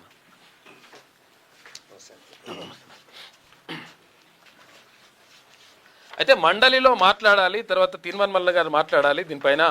ముదిరాజులకు సంబంధించి ఉండలే పర్లేదు. అయితే బీసీ-డి నుంచి ఏకి తీసుకురావాలని చెప్పేసి డిమాండ్ చేస్తూ ఉన్నారు, నాయకులు వచ్చిండ్రు. చెప్పండి మీరు. నమస్తే అన్న, నా పేరు డాక్టర్ గుండ్లపల్లి శ్రీను ముదిరాజ్ అన్న. Telangana Mudiraj joint action committee రాష్ట్ర కన్వీనర్ని. మా చైర్మన్ గారు పోల్కం లక్ష్మణ్ ముదిరాజ్ గారు, లోకల్మైన రమణ ముదిరాజ్ గారు కన్వీనర్ ఫిషరీస్. జనరల్ సెక్రటరీగా గోవర్ధన్ ముదిరాజ్ గారు, లక్ష్మీ ముదిరాజ్ గారు, నరేష్ ముదిరాజ్ గారు. మేమందరం వచ్చినామన్న. మెయిన్ ఇక్కడ ఉన్నటువంటి ప్రాబ్లం ఏంటంటే మొత్తం కూడా ముఖ్యమంత్రి గారిని తప్పు పట్టించారు. ముఖ్యమంత్రి గారు జనాన్ని తప్పు పట్టించి మా సమస్యను అనేది నిరంతరం కూడా పెండింగ్లోనే పెట్టి మేమందరం కూడా వేరే ఏమి ఆలోచించకుండా దీని గురించి ఆలోచించే విధంగా మమ్మల్ని ఒక చక్రంలో పెట్టి మాకు వేరే పని లేదు, లేస్తే బీసీడీ బీసీ ఇదే దాన్ని కొట్టుకుంటా ఉన్నాం. కాబట్టి దీనికి ఒక ఎండ్ పాయింట్ అనేది జరగాలనే ఉద్దేశంతో మేము అందరి నాయకుల చుట్టూ తిరుగుతూ ఉన్నాం. దాంట్లో మాకు తీర్మాన్ మల్లన్న గారు ఎప్పుడు కూడా ముదిరాజుల పక్షాన్ని నిలబడతారు. కాబట్టి ఇక్కడి నుంచైనా వారు గొప్ప వాయిస్ ఇచ్చి ఒక మండలిలో మాట్లాడి దీనికి ఒక ఎండ్ పాయింట్ ఈ యొక్క సెషన్లో పడాలనే ఉద్దేశంతో ఇక తమ దగ్గర రావడం జరిగింది. అంటే ఇప్పుడు యాక్చువల్గా ఇప్పుడు ఈ ముదిరాజులకు ఒకవేళ మత్స్యకారుల సంఘం అయితే ముదిరాజులకు బీసీ-డి నుంచి బీసీ-ఏకి వచ్చేసి జీవితాలు మొత్తం మారిపోయే అవకాశం ఉంటుందా? ఖచ్చితంగా. నమస్తే, నా పేరు లోకనబోయిన రమణ ముదిరాజ్. నేను ముదిరాజ్ మత్స్యకారుల సంక్షేమ రాక్షసుని జేఏసీలో కోకన్గా పనిచేస్తూ ఉన్నాను. ముఖ్యంగా ఇవాళ తెలంగాణ రాష్ట్రంలో ఓటు బ్యాంకు పరంగా జనాభా పరంగా అత్యధిక సంఖ్యలో ఉన్నది ముదిరాజ్ జాతి. కానీ ఇవాళ మేము జెండాలు ప్రతి పార్టీ కూడా జెండాలు మోసినాం. గతంలో టీఆర్ఎస్ని గెలిపించినాం, ఈసారి కాంగ్రెస్ని గెలిపించిన కారణం కూడా ఏంటంటే కామారెడ్డి డిక్లరేషన్లో బీసీ-డి-ఏ చేస్తామని ఖచ్చితంగా హామీ ఇచ్చినారు. దాని మీద మేము మా వాళ్ళంతా గుడ్డిగా నమ్మి ఒకటే ఒక దృక్పథంతో వాడికి అంతా ఓటు వేసి గెలిపించడం జరిగింది. కానీ వారు అధికారంలోకి వచ్చిన తర్వాత బీసీ-డి-ఏ దేవుడెరుగు కనీసం ఈ వృత్తి మీద ఆధారపడి జీవిస్తున్న మత్స్యకారులకు ఇప్పుడు కేటాయించిన బడ్జెట్లో అత్యల్పంగా ఒక 20-22 కోట్లు మాత్రమే కేటాయించడం జరిగింది. చెప్పడం పెద్ద పెద్ద మాటలు ఉన్నాయి, జిల్లాకు రావు. ఇది ఎట్లా మత్స్యకారులు ఇవాళ ముదిరాజులు ఈ వృత్తి మీద ఆధారపడుతూ అట్లనే బెస్త కమ్యూనిటీ కూడా దీని మీద ఉన్నారు. వాళ్ళ అత్యధిక సంఖ్యలో 6,000 సొసైటీలు తెలంగాణ రాష్ట్రంలో రిజిస్ట్రేషన్ చేస్తే దాంట్లో 4,000 సొసైటీలు అధికారికంగా తెలంగాణ ప్రభుత్వం రిజిస్ట్రేషన్ చేసిన 4,000 ముదిరాజు కమ్యూనిటీ. మిగతా వాటిల్లో బెస్త ఇతర వాళ్ళు ఉన్నారు. మేమేమంటున్నాం అంటే కనీసం ఇప్పుడు మాకు బీసీఏ ఒకటి లేదు, కనీసం ఈ మత్స్యకార వృత్తి మీద ఆధారపడి ఉన్న వాళ్ళకన్నా కొంచెం బెనిఫిట్ అన్న ఒకటి ఉండాలి కదా. ఇంకోటి పక్క రాష్ట్రం చూస్తే ఆంధ్రప్రదేశ్లో మొన్న కొత్తగా ఏర్పడి లోటు బడ్జెట్ ఏర్పడింది. అక్కడ ఏదైతే వృత్తి ఉండని సమయంలో సంవత్సరానికి ఒక 3-4 నెలలు వృత్తి ఉండదు. ఎందుకంటే అవి పొట్ట దశలు ఉంటాయి కాబట్టి వేట నిషేధం ఉంటుంది కాబట్టి ఆ టైంలో 20,000 మొన్న బడ్జెట్లో ప్రతి సంవత్సరం 20,000 ప్రతి మత్స్యకార్డ్ అకౌంట్లో వేయడానికి కూడా జీవో తీసుకొచ్చినారు. ఇప్పుడు బడ్జెట్ కూడా కేటాయింపులోనే ఇక్కడ అది కూడా లేదు. కనీసం మేమేమంటున్నాం అంటే ఇవాళ ఖచ్చితంగా ఏంటంటే తెలంగాణ ప్రభుత్వము ముదిరాజులను మరియు మత్స్యకారులను అంటే చిన్న చూపు చూస్తుంది అనేది ఖాయం. ఇటు బడ్జెట్లో బీసీలకి కోటాయింపులు దీంట్లో ఉన్న కూడా అరకొరకు కోటాయింపులు. కాబట్టి మేము ఏమంటున్నామంటే మత్స్యకారులకి ప్రత్యేకంగా ఒక చట్టం తీసుకొచ్చి వీళ్ళకి వృత్తిపరంగా వీళ్ళకి ఇస్తూనే ఎట్ ద సేమ్ టైం మరి వీళ్ళకి ఒక ఇండ్ల పరంగా కానీ లేకపోతే చదువు పరంగా కానీ ప్రత్యేక స్కూల్ కానీ వీటి పరంగా. ఇంకోటి ముదిరాజ్ కార్పొరేషన్ అట్టహాసంగా ముదిరాజ్ కార్పొరేషన్ ఏర్పాటు చేసి దానికి మా బొర్రజాని ముదిరాజు గారిని చైర్మన్గా పెట్టి కనీసం దానికి ఆ నిధులు కూడా కేటాయించుకుంటే 50 లక్షల మంది ముదిరాలు కనీసం వాళ్ళు ఏమైనా అప్లై చేసుకుందాము అని చెప్పంటే కూడా లేని పరిస్థితి. ఇక్కడ ఆఫీస్ మెయింటెనెన్స్కే లేదు. అది ఎందుకు అసలుంటప్పుడు ఇవ్వడం ఎందుకు? మరి మా ముదిరాజ్ కార్పొరేషన్ బొర్రజాని ముదిరాజులు ఎందుకు మరి కుర్చీంట పెట్టుకుని ఉంటున్నారో అర్థం కాని పరిస్థితి. మరొక మాట చెప్పొచ్చు కూడా, మరి ఇప్పుడు ముదిరాజులకు సేవ చేయడానికి ఉంటారు అంతే. మరి నాకు ఈ జీతం వేస్తారు, ఆ కుర్చీలు కూడా సరిగ్గా లేవు అక్కడ. పరిస్థితి మేము చూసినాం, మేమంటామండి. ఇప్పుడు ముదిరాజ్ కార్పొరేషన్ బొర్రజాని ముదిరాజు కూడా స్పందించి ఇప్పుడు నాకు ఈ కార్పొరేషన్ చైర్మన్ ఇచ్చినారు నా ఒక్కని గురించి, మరి జాతి అంతా ఎదురు చూస్తుంది. మరి వాళ్ళకి నేమ్ సమాజం ఎక్కడ పోయినా కూడా వారు కూడా ఇదైతే ఎప్పుడు వేసుకోవాలి, ఎప్పుడు పెట్టుకోవాలి, మేము ఎప్పుడు ఇస్తాం పైసలు, మాకు మేము ఏమి అప్లై చేసుకోవాలి, మాకు చదువు పరంగా కానీ లేకపోతే ఉపాధి పరంగా కానీ అప్లై చేసుకోవడానికంటే అది లేదు. మరి ఇవాళ రాష్ట్ర మంత్రిగా మత్స్యశాఖ మంత్రిగా ఉన్న మరి శ్రీహరణ ముదిరాజు కూడా మరి చెప్పడం అయితే చాలా మాటలతో చెప్పినారు. మేము వచ్చిన తర్వాత ఖచ్చితంగా మత్స్యకారుల పరంగా కానీ ముదిరాజు బెస్సులు కూడా అంతా చేస్తామని చెప్పాను, కానీ వారు కనీసం మరి మాట్లాడే సందర్భం కూడా లేదు. మరి వారి ఉద్దేశం ఏముందో అర్థం కావట్లేదు. ప్రకటించండు అసలు యాక్చువల్ గా నాకు ఫస్ట్ ముదిరాజులే ఇంపార్టెంట్ ప్రకటించారు. మరి సందర్భంగా ఎవరో మీడియా మిత్రుడు అన్నదానికి కూడా నాకు బీసీఏ ముఖ్యం అని చెప్పన్నాడు, కానీ దాని మీద గట్టిగా ఒక వాయిస్ ఇచ్చింది అయితే లేదు దాని మీద. ఇంకొకటి మేము ఏమంటే ఇప్పుడు ఇవాళ ముదిరాజులకు ఏదైతే ఉచిత చేపలు బెస్సులకు సప్లై చేస్తున్నారో అవి ఒక 18 కోట్లే. గతంలో టీఆర్ఎస్ గవర్నమెంట్లో దాదాపు ఒక 100 కోట్లు కేటాయించి ఉచిత చేపల పథకం ఇచ్చినారు అవి. మరి ఇక్కడ ఇప్పుడు వచ్చేసరికి చూస్తే ఈ కేటాయింపులు చూస్తే 18 కోట్లు కూడా. దీంతో ఎట్లా అవుతుంది అసలు? ఉచిత చేపల పథకం అదొకటి. ఇంకొకటి కేంద్ర ప్రభుత్వం ప్రధానమంత్రి మత్స్య సంపద యోజన కింద ఇస్తున్న ఏదైతే కేంద్రానికి 1000 కోట్ల నిధులు ఇస్తుంది, దాంట్లో 60% కేంద్రాన్ని ఉంటుంది. ఈ 40% వాటా ఏదైతే ఉంటుందో కేంద్ర మన సెంట్రల్ మన స్టేట్ గవర్నమెంట్ నుంచి అది ఇవ్వట్లేదు. అక్కడ ఇవ్వకపోతే అక్కడి నుంచి వచ్చే నిధులు కూడా అక్కడ ఆగిపోతున్నాయి దాంట్లో. అది కూడా ఒక దురదృష్టకరమైనది. మేము ఇవాళ డిమాండ్ చేస్తాను తీర్మానం వలన ఇవాళ క్యూన్యూస్ నుంచి మీ తమ ద్వారా మేము డిమాండ్ చేసేది ఏంటంటే కేంద్ర ప్రభుత్వం ఇస్తున్న నిధులు సద్వినియోగం చేసుకోవాల్సిన అవసరం ఉన్నది. అది మీరు ఖచ్చితంగా మీరు హామీ ఇవ్వాలి. దానికి కేటాయింపు 40% ఇచ్చిన కేటాయింపులు కూడా ఖచ్చితంగా ఎంబటి అమలు చేయాలి. ఇంకోటి వచ్చిన నిధులు కూడా వీళ్ళు పక్కదారి పట్టిస్తున్నారు, వేరే శాఖలకు మళ్ళించడం. మరి దానివల్ల ఏంది ఇప్పుడు ఇటు నువ్వు ఏకవైతివి అక్కడ ఇచ్చే పైన కూడా డిమాండ్ చేద్దామా లేకపోతే రాజ్యాధికారం దిశగా వెళ్దామా? రాజ్యాధికారం దిశగా పబ్లిక్ ఉన్నారు, ఓట్లు ఉన్నాయి, అన్ని ఉన్న తర్వాత కూడా మరి సపడే కూర్చుంటే ఏదైతే లెక్క చేద్దాం అట్లా. కాబట్టి డిమాండ్ చేయాల్సిందే అది. ఇంకోటి మాకు ఇవాళ తెలంగాణ రాష్ట్ర వ్యాప్తంగా ఉన్న ముదిరాజులు అందరూ కూడా క్యూన్యూస్ అంటే చాలా మన గౌరవం. ఎందుకంటే మొట్టమొదటి గలం ఎత్తింది వారే, మల్లన్న గారే. వారికి మీరు సహాయ సహకారాలుగా ఉండి మీరు సుదర్శన్ అన్నగారు మీరు కూడా మంచిగా చేశారు. కాబట్టి మేము ఎల్లవేళ మీకు తెలంగాణ రాష్ట్ర వ్యాప్తంగా కూడా మీకు రుణపడి ఉంటామన్నది ఎలాంటి సందేహం లేదు. దయచేసి ఇప్పుడున్న ఈ అసెంబ్లీ సెషన్లోనన్నా కూడా దీని మీద ప్రస్తావన తీసుకొస్తట్టుగా చూడండి మీ తరఫున. మరియు మత్స్యకారులు ముఖ్యంగా లేదా మమ్మల్ని తీసుకుపోయి ఈడబ్ల్యూఎస్ ఓసీలో కలపండి. అటు కాకుండా అయిపోయింది మా పరిస్థితి. బీసీడీలో ఉంటే ఈక్వల్ టు ఓసీనే. పోనీ ఈ ఓసీలో రిజర్వేషన్ వస్తున్నాయి అంటే అది లేదు, పోనీ ఇటు బీసీలో వస్తుంది అది లేదు. అటు కాకుండా ఇటు కాకుండా 300 కాపు బీసీడీ 20 ఉంటే మాది 19 ఉన్నది. ఒకటే తేడా ఇది వాస్తవంగా. సరే గతంలో 300 కాపు బీసీలు కూడా ఒకటే కేటగిరీ కింద ఉంచినారు. మరి అట్లా ఉంచినా కూడా ఇంకా బాగానే ఉంటాం, రాజ్యాధీశం ఇంకా బాగుంటున్నాం. అటగా కూడా వృత్తిపరంగా చూసి మరి డివైడ్ చేసినారు. సరే ఏదేమైనా కూడా ముదిరాజులకు మాత్రం రాష్ట్ర వ్యాప్తంగా అన్యాయం జరుగుతుంది, ఎలాంటి సందేహం లేదు. ఈ విషయాలు మీరు కొంచెం గట్టిగా వాయిస్ చేస్తే మా వాళ్ళు కూడా ఇవాళ అంత తెలంగాణ రాష్ట్ర వ్యాప్తంగా కూడా ఇవాళ ముదిరాజులందరూ కూడా టీవీలో కత్తుకున్నారు, వీళ్ళ ఫోన్ మొబైల్ కూడా చూస్తున్నారు. అందరూ కూడా చెప్తాను నేను క్యూన్యూస్ మనకు చేస్తున్న దీనికి ఎప్పుడు రుణపడి ఉందా మనం అది. మరియు మా తరపున మాత్రం ఈ వాయిస్ని మీరు ఖచ్చితంగా ప్రతిసారి ఎప్పుడు ప్రస్తావన వచ్చినా కూడా క్యూన్యూస్లో మాత్రం తీసుకురావాలని చెప్పుకోవాలి. Okay, thank you. అదే ఒకటి బీసీడీ బీసీ అనేది అర్థం కాకుండా అయిపోయిందండి ఎవరికి. దాని గురించి ఒక చిన్న 1 minute మీకు ఎక్స్ప్లెయిన్ చేస్తాను. రిజర్వేషన్ వల్ల ఏమైందంటే విద్యా ఉద్యోగాల్లో కొంచెం అవకాశాలు వస్తాయని అది ఒకటే. అందరికీ ముదిరాజు బంధువులకి ఈ వీడియో చూస్తున్న బంధువులందరికీ కూడా నమస్కారం. దీనికి సహకరిస్తున్నటువంటి క్యూనియస్ గారికి, మల్లన్న గారికి, అదేవిధంగా సుదర్శన్ కూడా ప్రత్యేకంగా వారికి కృతజ్ఞత తెలియజేస్తా ఉన్నా. ఈ బీసీ అనేటటువంటి అంశాన్ని ఒక బ్రహ్మ పదార్థంగా చేసి ముదిరాజులను ఈ యొక్క చట్టంలో తిప్పుతూ ఉన్నారు. దాన్ని మేము పూర్తిగా ఖండిస్తూ ఉన్నాం. యాక్చువల్గా 1964లో జీవో నెంబర్ 98 ద్వారా ముదిరాజులను అదేవిధంగా ముద్రాసి తెనుగోళ్ళు అందరినీ కలిపి ఒక జీవో తీసుకురావడం జరిగింది 98. అందులో వీళ్ళందరూ కూడా మత్స్యకారులని పెట్టడం జరిగింది 98లో. అదేవిధంగా 1970లో 1793 జీవో ద్వారా ఈ యొక్క బీసీ క్లాసిఫికేషన్ జరిగింది. దాంట్లో BCA, BCB, BCD, BCC, DE ఇట్లా చేయడం జరిగింది. దీనిలో బీసీఏలో ఉన్నటువంటి కులాల్లో క్లాస్ 1 సీరియల్ నెంబర్ 1లో అంతా కూడా మత్స్యకారులు ఉన్నారు.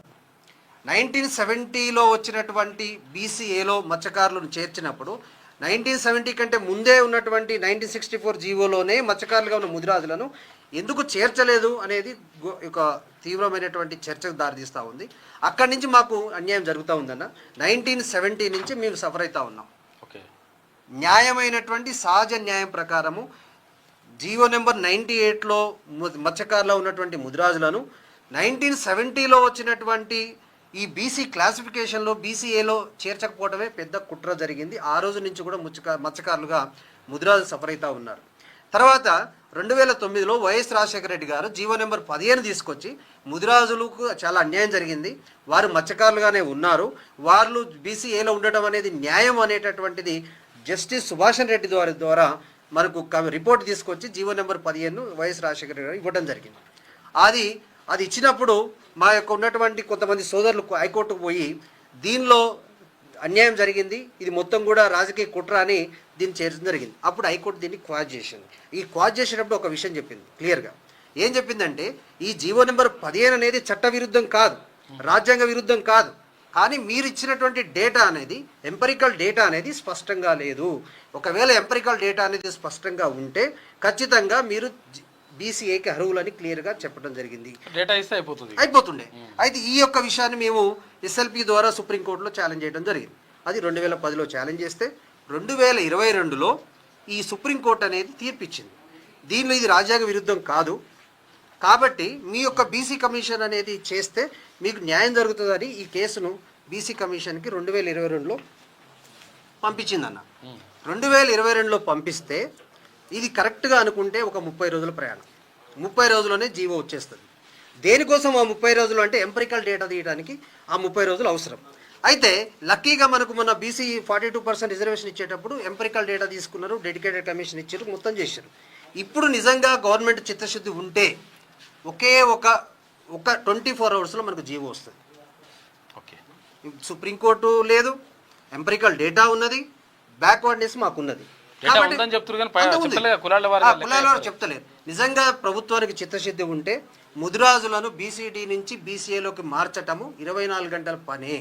కానీ దీనిని ఎప్పటివరకు మా యొక్క అంచనా ఏంటంటే కరెక్ట్గా దీన్ని తిప్పి లాస్ట్ 28లో దీని మీద ఒక చర్య తీసుకునేటువంటి అవకాశం ఉంది. కాబట్టి ఇది రాజకీయంగా ముదిరాజులను వాడుకుంటా ఉన్నారు, వాళ్ళ జీవితాలతో ఆడుకుంటున్నారు. కాబట్టి ఖచ్చితంగా మేము ఈరోజు మల్లన్న దగ్గరికి వచ్చి మీరు బీసీడీ నుంచి బీసీఏ చేరుస్తారా, లేదు అంటే మమ్మల్ని ఓబీసీలో పెట్టి ఈడబ్ల్యూసీలో పెట్టి మాకు అందులోనే ఇస్తారా అనేటువంటి ఒక న్యాయమైనటువంటి కోరిక మీ ముందు పెట్టడం జరిగింది.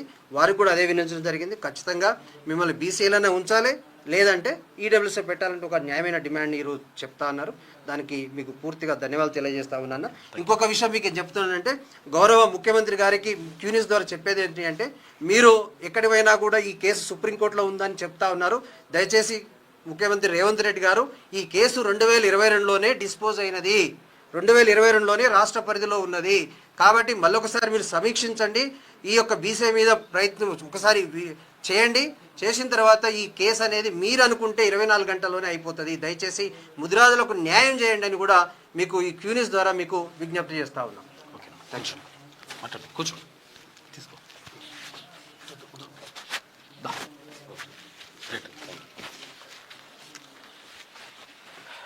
ఇది డిమాండ్ మొత్తం మీద బీసీడీ నుంచి ఏకి తీసుకురావాలి, లేకపోతే మరి ఈడబ్ల్యూఎస్ అనేది తీసుకొస్తే మంచిగా ఉంటుంది. ఇప్పుడు అదన్న పరిశాన్. ఇప్పుడు ఎందుకు ఇదంతా అటు కాకుండా ఇటు కాకుండా ఎందుకని చెప్పేసి అడుగుతున్నారు అక్కడ ముదిరాజ్ నాయకులు. ఇక ఈ సెషన్లోనే బిల్లులన్నింటికి ఆమోదం తెలిపాలని చెప్పేసి నిర్ణయించారట ఇవన్నిటికీ. ఇక టీనేజీ అమ్మాయిలే టార్గెట్, సోషల్ మీడియా అడ్డాగా రెచ్చిపోతున్న నేరగాళ్ళు, జాగ్రత్తగా ఉండండి. ఎందుకంటే టీనేజ్ అమ్మాయిలు ఇప్పుడు ఏంటంటే ఇప్పుడు ఇన్స్టాగ్రాము, ఏది ఫేస్బుక్, తర్వాత ఇదేంటారు ఇంకేంటిది అది ట్విట్టరు, స్నాప్చాటు, ఈ రకరకాల ఫోటోలు తర్వాత వీడియోలు పెడుతున్నారు. ఆడపిల్లలు పెడితే ఆడపిల్లల ఫోటోలని మార్పింగ్ చేస్తున్నారు. ఇప్పుడు ఏఐ వచ్చింది, ఇప్పుడు ఆ ఏఐ తోటి మార్పింగ్ చేస్తారు, రకరకాల ఫోటోలు మార్పింగ్ చేస్తారు, చేసేసి బెదిరింపులకు పాల్పడుతున్నారట. తర్వాత బ్లాక్మెయిల్ చేస్తున్నారు రకరకాలుగా ఇగో పిల్లలు. దీంతో మొత్తం కూడా చాలామంది ఇబ్బంది పడుతున్నారు అమ్మాయిలు. కాబట్టి మీరు చాలా జాగ్రత్తగా ఉండాలి. తల్లిదండ్రులు కూడా గమనించండి. ఆడపిల్లలు అయితే స్వేచ్ఛ ఉండొద్దు అంటే స్వేచ్ఛ ఉండాలి, కానీ ఇట్లా ఇబ్బందులు అవుతాయి. కాబట్టి జాగ్రత్తగా ఉంటే మంచిది. ఫ్రెండ్షిప్ పేరుతోటి యువతులకు వలేస్తున్నట. ఏది ఫ్రెండ్షిప్ రిక్వెస్ట్ పెడతారనలా పెడితే వీళ్ళు కూడా ఆయనగానే హాయు బంగారం అంటే బంగారం అట్లా అనుకుంటే నడుస్తుంటుంది లెక్క. లాస్ట్కి వస్తే దెబ్బ పడుతుంది. వ్యక్తిగత ఫోటోలు వీడియోలు సేకరించి మార్పింగ్ చేస్తున్నట. డబ్బులు డిమాండ్ చేయడంతో పాటు లైంగిక వేధింపులు జరుగుతున్నాయి. డబ్బులు ఇవ్వకపోతే ఫోర్న్ సైట్లలో పెడతామని బ్లాక్మెయిల్ కూడా చేస్తున్నట. సోషల్ మీడియా అడ్డాగా సైబర్ నేరగాళ్లు పోకిరీలు రెచ్చిపోతున్నారు. నకిలీ ప్రొఫైలు ఇక ఫేక్ డీపీలతోటి ఫ్రెండ్స్ రిక్వెస్టులు పంపి చాటింగ్ చేస్తూ ఫ్రెండ్షిప్ పేరిట అమ్మాయిలను లోబరుచుకుంటున్నారు. ఈ క్రమంలో అమ్మాయిల వ్యక్తిగత ఫోటోలు వీడియోలు సేకరించి వాటి సాయంతో బ్లాక్మెయిల్కి దిగుతున్నారు.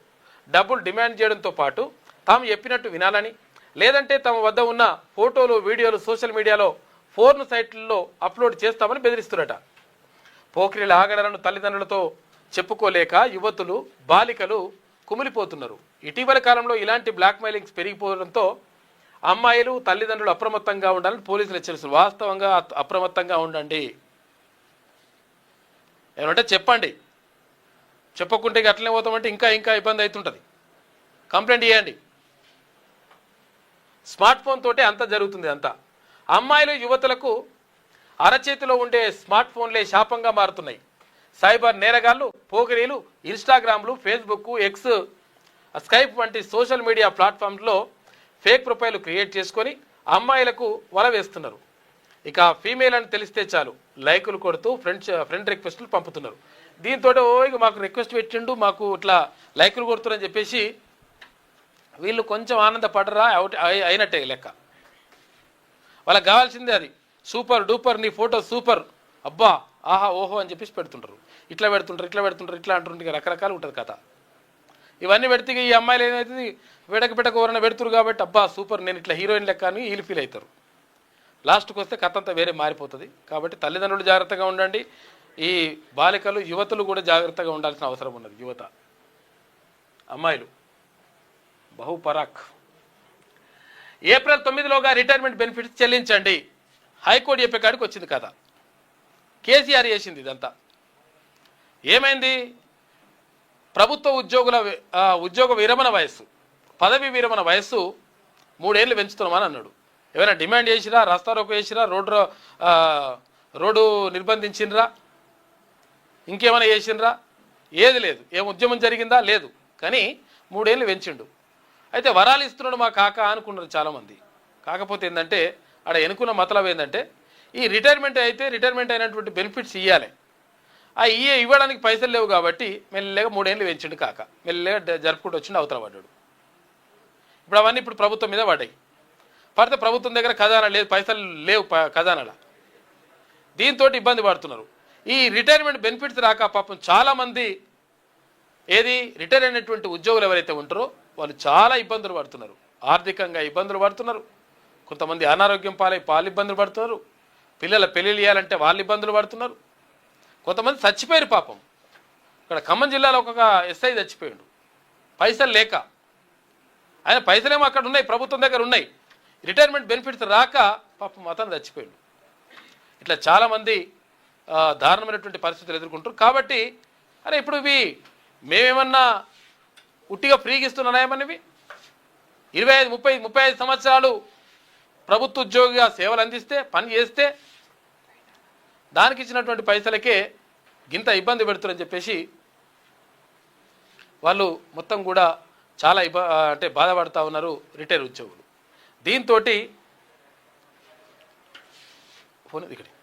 దీంతో ఏమవుతుందంటే అసలు యాక్చువల్గా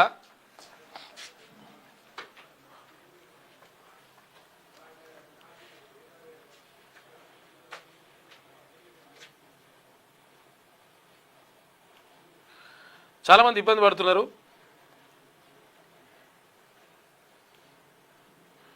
ఒకసారి ఆ రిటైర్ ఉద్యోగుల్ని మాట్లాడదాము. అయితే విషయం ఏంటంటే అందుకని ఏం చెప్తుందంటే హైకోర్టు ఎట్టి పరిస్థితుల్లో ఏప్రిల్ 9 తారీఖులోగా రిటైర్మెంట్ బెనిఫిట్స్ ఏవైతే ఉంటాయో వాటిని అన్నింటిని ఇచ్చేసేయాలని చెప్తుంది. ఆర్థిక శాఖ ముఖ్య కార్యదర్శిని ఆదేశాలు జారీ చేస్తుంది. నమస్తే అన్న. అన్న మీరు ఆ లైవ్లో ఉన్నారు. ఇక్కడ ఏప్రిల్ 9లోగా రిటైర్మెంట్ బెనిఫిట్స్ చెల్లించాలని చెప్పేసి ఆర్థిక శాఖ ముఖ్య కార్యదర్శికి హైకోర్టు ఆదేశాలు జారీ చేసింది.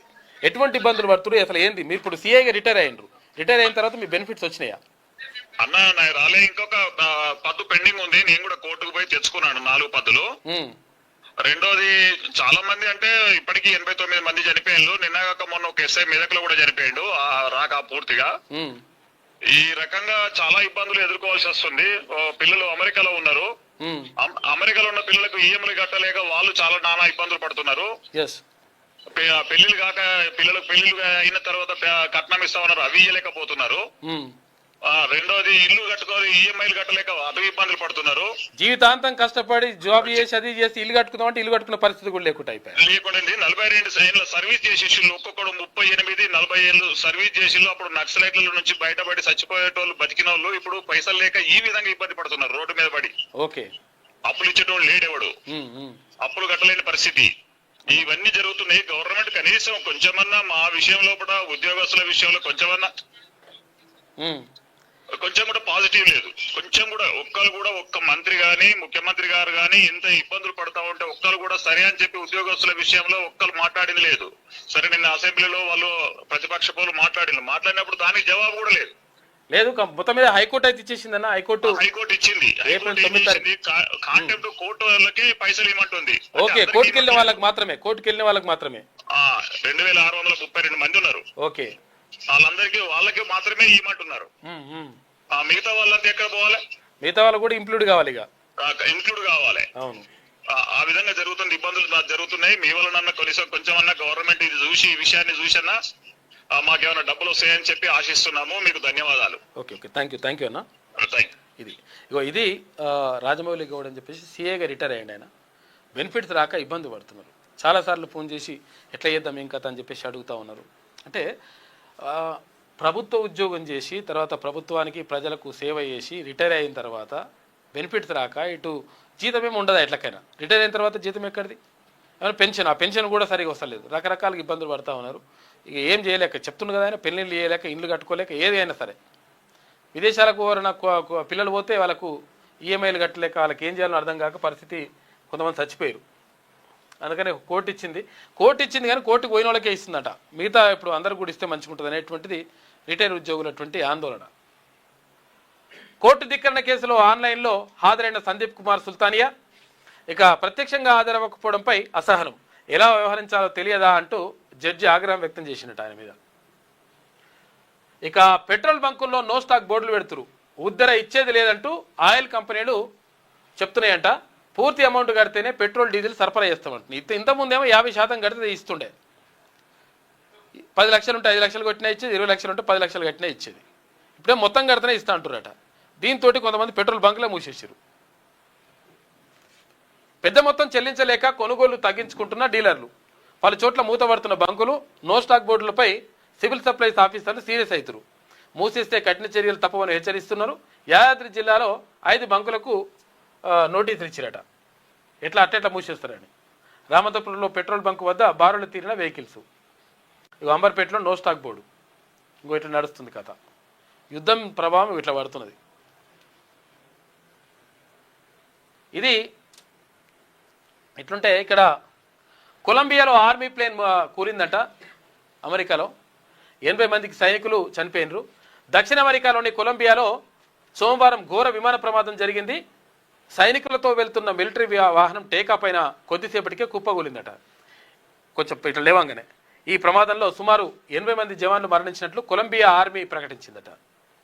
ఇక 1837 పాయింట్లు పడిన సెన్సెక్స్ రోజు పడిపోతుంది. ఇది దీనికంటే ఆ బంగారం కొనుక్కుంటే నయం ఉన్నదని అంటారు నిపుణులు. ఇరాన్కు ట్రంప్ 48 గంటల అంటివేయడంతో మార్కెట్లు సోమవారం భారీగా పడ్డాయి. సెన్సెక్స్ 1837 పాయింట్లు నష్టపోగా నిఫ్టీ 602 పాయింట్లు తగ్గి 22,513 వద్ద సెటిల్ అయింది. ఈ ఇన్వెస్టర్లు మరో 14 లక్షల కోట్ల రూపాయలు నష్టపోయారట. గోల్డ్ డౌన్ అయింది ఎంత? 18%. బంగారం రేటు రోజు రోజుకు పడిపోతున్నది, తగ్గుతున్నదట. యుద్ధం మొదలైన తర్వాత నుంచి ఇప్పటి వరకు 10 గ్రాముల గోల్డ్ రేటు 18% పడిపోయింది. ఈ ఏడాది జనవరితో పోలిస్తే ఇది 30% వరకు తక్కువ ఉంటుందట. మామూలుగా బాగా రేట్ అంతా పడిపోయింది. ఇంకా కూడా తగ్గుతుందా అని చెప్పేసి అంటున్నారు. మరి ఏం చేస్తారో చూడాలి. ఇది వెలుగులో ఉన్నటువంటి ప్రధాన కథనాలు అయితే ఒకసారి విజయక్రాంతి చూద్దాం. 2029లోనే మహిళా రిజర్వేషన్ ఉంటుందంట. ఎందుకంటే వచ్చే ఎన్నికలలో, పార్లమెంట్ ఎన్నికల్లో 2011 జనాభా లెక్కల ఆధారంగా సిద్ధమవుతున్న కేంద్రం ప్రస్తుత బడ్జెట్ సమావేశాల్లోనే బిల్లు. మొదటి రాజ్యసభలోకి మొత్తం 816కు పెరగనున్న లోక్సభ సీట్లు. ఇందులో 273 సీట్లు మహిళలకట. ఇక కొత్త జనాభా లెక్కల ప్రకారం నియోజకవర్గాల పునర్విభజన ప్రక్రియ తర్వాతే అమలు చేస్తామని చెప్పేసి అంటున్నారు. మహిళలకు 33% రిజర్వేషన్, తర్వాత ఇక్కడ నియోజకవర్గాల పునర్విభజన జరుగుతుంది. అయితే నిన్న కేంద్రం చెప్తా ఉంది ఏది 50% సీట్లు పెంచాలని. ఎంపీలు ఇప్పుడు 17 ఉంటే తర్వాత ఇప్పుడు ఏం కావచ్చు 27 అయ్యేటువంటి అవకాశం ఉందని, 26, 27 అవుతుందని. తర్వాత ఇక్కడ ఎమ్మెల్యేలకు సంబంధించి ఇప్పుడు 119 ఉంటే అప్పుడు 178, 179 అయ్యేటువంటి అవకాశం ఉందని ఇట్లా నడుస్తూ ఉంది. ఎంతవరకు అవుతుంది ఏం కథనో చూడాలి. ప్రైవేటు దిశగా ఆర్టీసీ ప్రణాళికాబద్ధమైన కుట్ర జరుగుతుందట. ఆస్తులను ప్రైవేటు కంపెనీలు కట్టబెట్టే ప్రయత్నాలు జరుగుతున్నాయి. సొంతంగా ఈవీ బస్సులను కొనకుండా ప్రైవేటు కంపెనీల ద్వారా అద్దెకు తీసుకుంటారట. అప్పుల్లో కూరుకుపోయేలా ఆపై డిపోలు, వర్క్షాపులు, కమర్షియల్ కాంప్లెక్స్లు అమ్మకానికి పెడతారట. మహాలక్ష్మి బకాయిలకు అతిగతి లేదు, మొహం జాటేస్తున్న ప్రభుత్వం వీటి నడుస్తుందని చెప్పేసి కథనం వేసింది విజయక్రాంతి దినపత్రిక. ఎట్లుంటుందంటే కథ అంటే ఇక చూడండి ఒకసారి, ఇంట్రెస్టింగ్గా రాసిరేయడం. ఫస్ట్, పచ్చగా ఉండే చెట్టు పడిపోవాలన్నా ఎండిపోవాలన్నా ఒక్కో కొమ్మను నరకడం, తర్వాత ఆ చెట్టు ప్రాణాధారంగా ఉన్న వేర్లను వేరు చేయడంతో ఎంత పెద్ద చెట్టునైనా పడేయొచ్చు. ఏమవుతుంది, పచ్చ చెట్టు ఉంటే దాన్ని కొమ్మలు నరుక్కుంటూ వస్తారు. కొమ్మలు నరుక్కుంటూ వస్తే చెట్టు మొత్తం పోతుందంటే పోదు, మొత్తం మీద వేర్లనే నరికేస్తే కథం అన్నట్టు. ఆర్టీసీ పని కూడా అట్లే చేస్తారట. ఇది ప్రకృతి సూత్రం. ఇప్పుడు ఇదే సూత్రాన్ని తెలంగాణ ఆర్టీసీపై ప్రయోగిస్తున్నారు.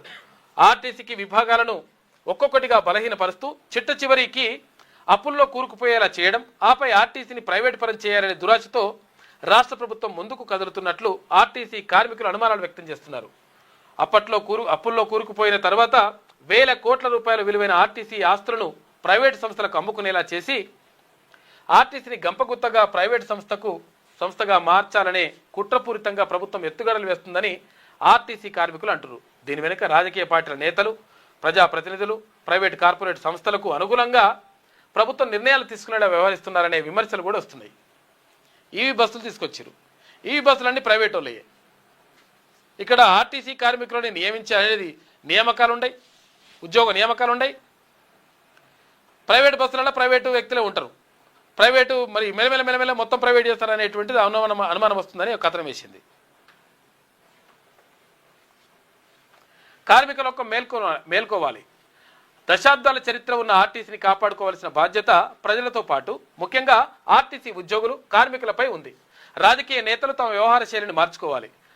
ప్రజా రవాణాకు సురక్షితమైన ఆర్టీసీని రక్షించేలా చర్యలు తీసుకోవాలి. కుట్రపూరితంగా ప్రైవేటీకరణకు తీసుకుంటున్న చర్యలను గర్హించాలి.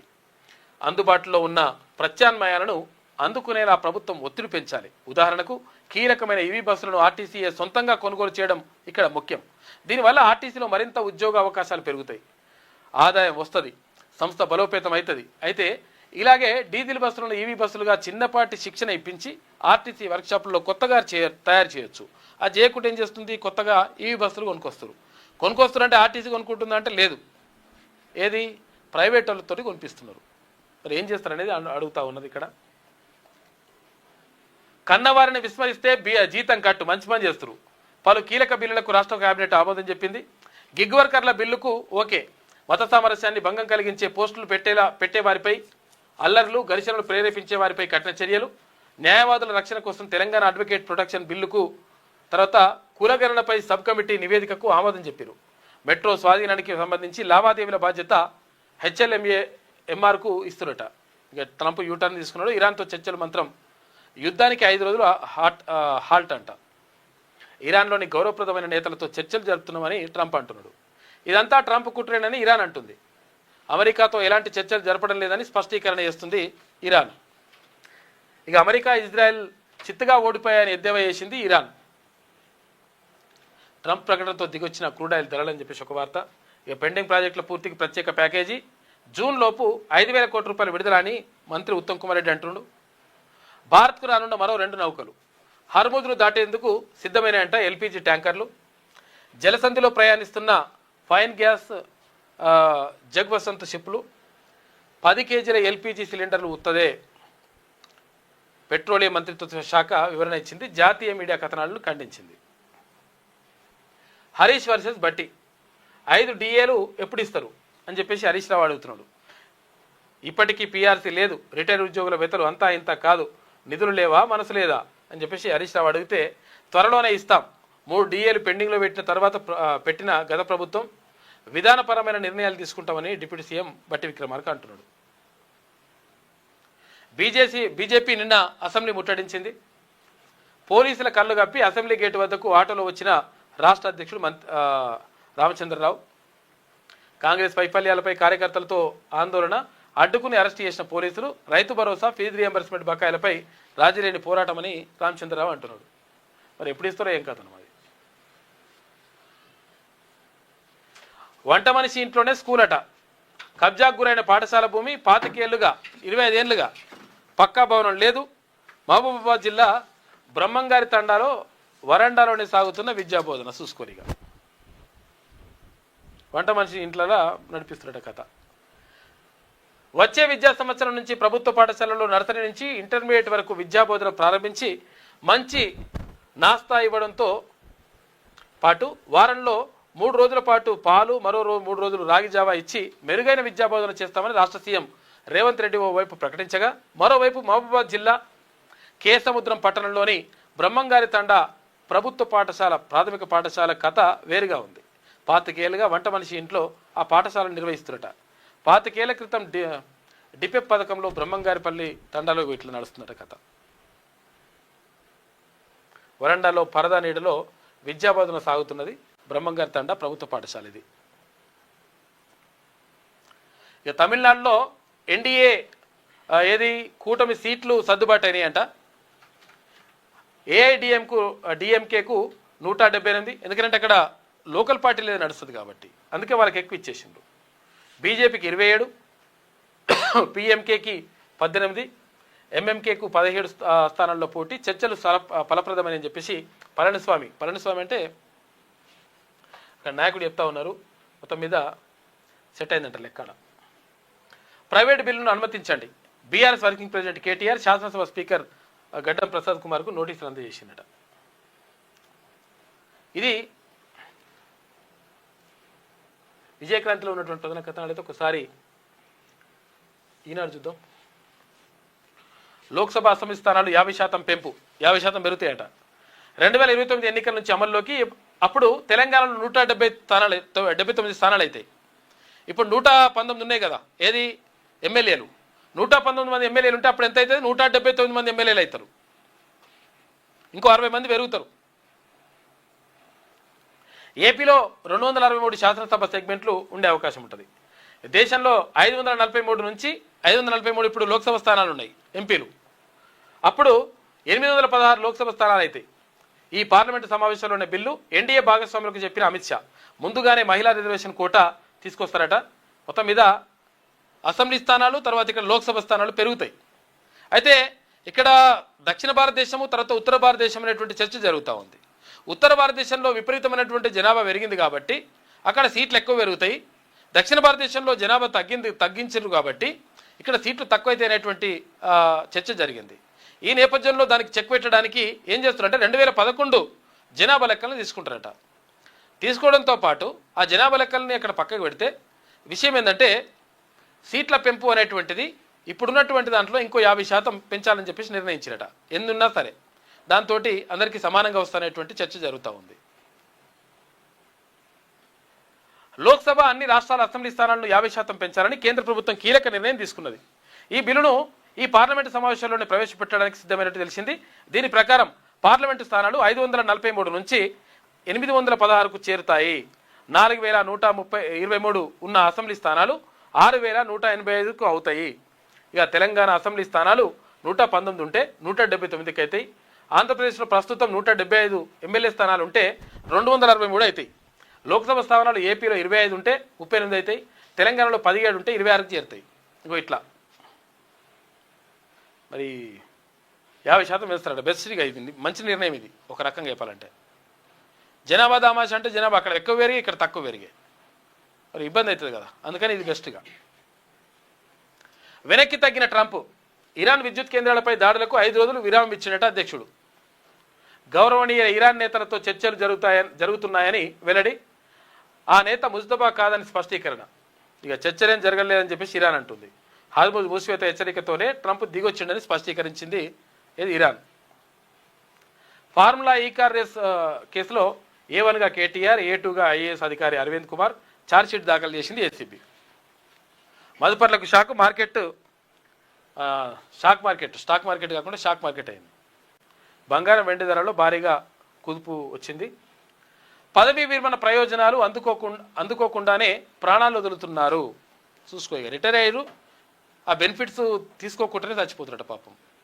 అందుకని వాళ్ళకి ఇచ్చేసేయాలి. విశ్రాంత ఉద్యోగులకు చెల్లింపులు చేయడం మీ బాధ్యత. ఏప్రిల్ 9లోగా 2600 మందికి చెల్లించి తీరాలని హైకోర్టు చెప్పేసింది నిన్న. గిగ్ వర్కర్లకు చట్టబద్ధత గుర్తింపంట. పూరిత ప్రసంగాలకు కళ్యం, న్యాయవాదుల సంరక్షణకు పెద్దపీట, రోహిత్ వేముల చట్టం విధి విధానాల రూపకల్పనకు ఉపసంఘం, వృద్ధ తల్లిదండ్రులను ఆదరించకపోతే వేతనంలో కోత పెడతారట. మంచి పని చేశారు. పలు కీలక బిల్లులకు మంత్రి మండలి ఆమోదం చెప్పింది. మూసీ నిర్వాసితులను వీధిన పడనీయం. నేను భరోసా ఇస్తున్నా. క్యాబినెట్ సబ్ కమిటీ ఏర్పాటు చేస్తా, సలహాలు ఇవ్వచ్చు. మరి మండలిలో సీఎం రేవంత్ రెడ్డి మాట్లాడాడు. 3 బడ్జెట్లలోనూ భారీ లోటట. యంగ్ ఇండియా స్కూళ్లలో 1000 కోట్ల రూపాయల స్కామ్. దీనిపై సిట్ వేయాలి. అప్పులపై ఎక్కడైనా చర్చకు సిద్ధమని చెప్పేసి అసెంబ్లీలో హరీష్ రావు మాట్లాడాడు. ఏడాది కాలంగా రోహిత్ రెడ్డికి డ్రగ్స్ ఇస్తున్నానట. చూసుకోయిగా మొన్న ఇది ఫామ్ హౌస్ కేసు.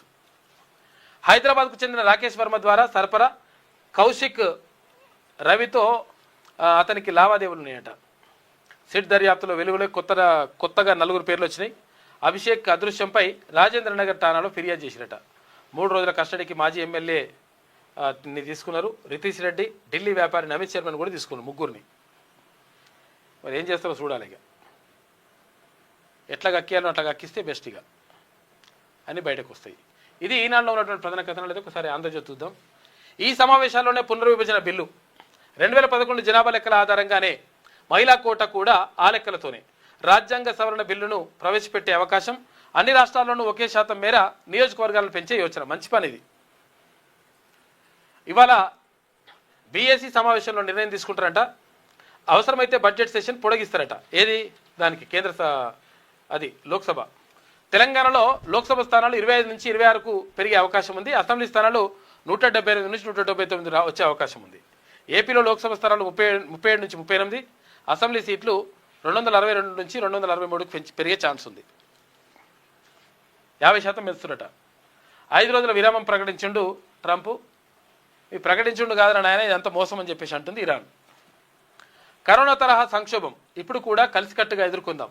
దీర్ఘకాలం పశ్చిమాసియా యుద్ధ ప్రభావం ఉంది. అసాధారణ సవాళ్లు ఎదురవుతున్నాయి. పరిస్థితిపై పర్యవేక్షణకు మంత్రుల బృందం. పెట్రోల్, ఎల్పీజీ కొరత లేకుండా చూస్తున్నాం. ఎరువుల కొరత తలెత్తకుండా చర్యలు అని చెప్పేసి ప్రధానమంత్రి నరేంద్ర మోడీ మాట్లాడాడు. అయితే కొందరు తప్పుడు ప్రచారం చేస్తారు. ప్రజలు అలాంటి వదంతులు నమ్మొద్దని చెప్పేసి అంటుండే ఆయన. ఫార్ములా ఈ కేసులో A1గా కేటీఆర్, A2గా అరవింద్ కుమార్. ఏసీబీ ఛార్జ్షీట్ దాఖలు చేసింది. నిబంధనలకు విరుద్ధంగా 54,88,00,000 రూపాయలు విదేశీ సంస్థలకు మళ్లించినట్లు ఆరోపణలున్నాయి. ఈ కార్ రేస్ కేసులో 9లోగా బకాయిలు చెల్లించాలని చెప్పేసి రిటైర్డ్ ఉద్యోగుల బకాయిలు చెల్లించాలని చెప్తుంది హైకోర్టు. కానీ హైకోర్టుకి వెళ్ళిన వాళ్ళకి, కోర్టుకు వెళ్ళిన వాళ్ళకేనంటే ఇప్పటికైతే మూసీపై సబ్ కమిటీ బట్టి, పొన్నం, శ్రీధర్ బాబుతో ఏర్పాటు. ప్రతిపక్షాలు సలహాలు, సూచనలు ఇవ్వచ్చు అని చెప్పేసి ముఖ్యమంత్రి రేవంత్ రెడ్డి చెప్తున్నాడు. తల్లిదండ్రులకు సర్కారు భరోసా. బిల్లు పరిధిలోకి ప్రభుత్వ, ప్రైవేటు ఉద్యోగుల ప్రజాప్రతినిధులు. వృద్ధాప్యంలో నిరాదరణకు గురి కాకుండా రక్షణ. Telangana employees accountability and monitoring of parent support act 2026 బిల్లుకు కేబినెట్ ఆమోదం చెప్పింది. మంచి పని చేశారు. తల్లిదండ్రులని చూసుకోకపోతే ఒకవేళ ప్రభుత్వ ఉద్యోగులు వాళ్ళ జీతం నుంచి 10% కట్ చేయాలని పెట్టింది. 10% నుంచి 15%. లేకపోతే మినిమం 10,000 తీసి వాళ్ళ జీతం వాళ్ళకి ఇవ్వాలి, తల్లిదండ్రులకి ఇవ్వాలని. మంచి పని చేశారు. బడ్జెట్ అంటే అంకెలగారడి కాదు. ఇప్పటికైనా అబద్ధాలు ఆపి అభివృద్ధి వైపు అడుగులు వేయండి, లేదంటే తెలంగాణ సమాజం మిమ్మల్ని క్షమించదని హరీష్ రావు అంటుండు. బీజేపీ అసెంబ్లీ ముట్టడి ఉద్రిక్తమైంది. కాంగ్రెస్ వైఫల్యాలపై పోరు ఉధృతం చేస్తామని రామచంద్రరావు అంటుండు. స్పీకర్ దానంకు హైకోర్టు నోటీసులు ఇచ్చింది. ఎమ్మెల్యే పదవికి దానం అనర్హుడు. బీజేఎల్పీ నేత ఏలేటి పిటిషన్ వేసిండు. ఏలేటి మహేశ్వర్ రెడ్డి మరో పార్టీ నుంచి ఎంపీగా పోటీ చేస్తే ఎమ్మెల్యేగా సభ్యత్వం వదులుకున్నట్లే. సుప్రీంకోర్టు తీర్పు ఇదే స్పష్టం చేస్తుంది. అయితే ఇప్పుడు ఈయన దానం నాగేందర్ ఎమ్మెల్యేగా బీఆర్ఎస్ నుంచి గెలిచి తర్వాత కాంగ్రెస్ పార్టీ నుంచి ఎంపీగా పోటీ చేసిండు, ఓడిపోయాడు. కానీ మరి ఇప్పుడు ఇట్లా పార్టీ మారినట్ట అంటే స్పీకర్ అంటుండు మారనట్టే అని, ఈయన కూడా మారనట్టే అంటారు. కానీ మారినట్టే అని చెప్పేసి గత తీర్పులు స్పష్టం చేస్తున్నాయి. కాబట్టి అని చెప్పేసి ఇక్కడ ఏరెడ్డి మహేశ్వర్ రెడ్డి ఒక కేసు వేసిండు. స్పీకర్ తీర్పు న్యాయ సమీక్షలో నిలవదు, ధర్మాసనం ఎదుట మహేశ్వర్ రెడ్డి తరపున న్యాయవాది వాదనలు వినిపించిండు. ఇక పోలీస్ కస్టడీకి రోహిత్ రెడ్డి, ఫామ్ హౌస్ కేసులో మరో ఇద్దరిని కూడా తీసుకున్నారు. మంచి పని చేశారు. ఇది ఆంధ్రజ్యోతిలో ఉన్నటువంటి ప్రధాన కథనాలు. అయితే ఒకసారి చిన్న తెలంగాణ చూద్దాం. వార్కు బ్రేక్, 5 రోజుల పాటు యుద్ధాన్ని ఆపేస్తున్నాం. అప్పటి వరకు ఇరాన్ ఇంధన మౌలిక విద్యుత్ కేంద్రాలపై దాడులు చేయమని చెప్పేసి ఎవరు అమెరికా అధ్యక్షుడు ట్రంప్ అంటే 2 రోజుల్లో చర్చలు మొదలవచ్చు అంటున్నాడు ఆయన. అమెరికా అధ్యక్షుడు డొనాల్డ్ ట్రంప్ కీలక ప్రకటన. యుఎస్ను పూర్తిగా నమ్మలేం, అమెరికా నమ్మే పరిస్థితి లేదంటుంది ఇరాన్.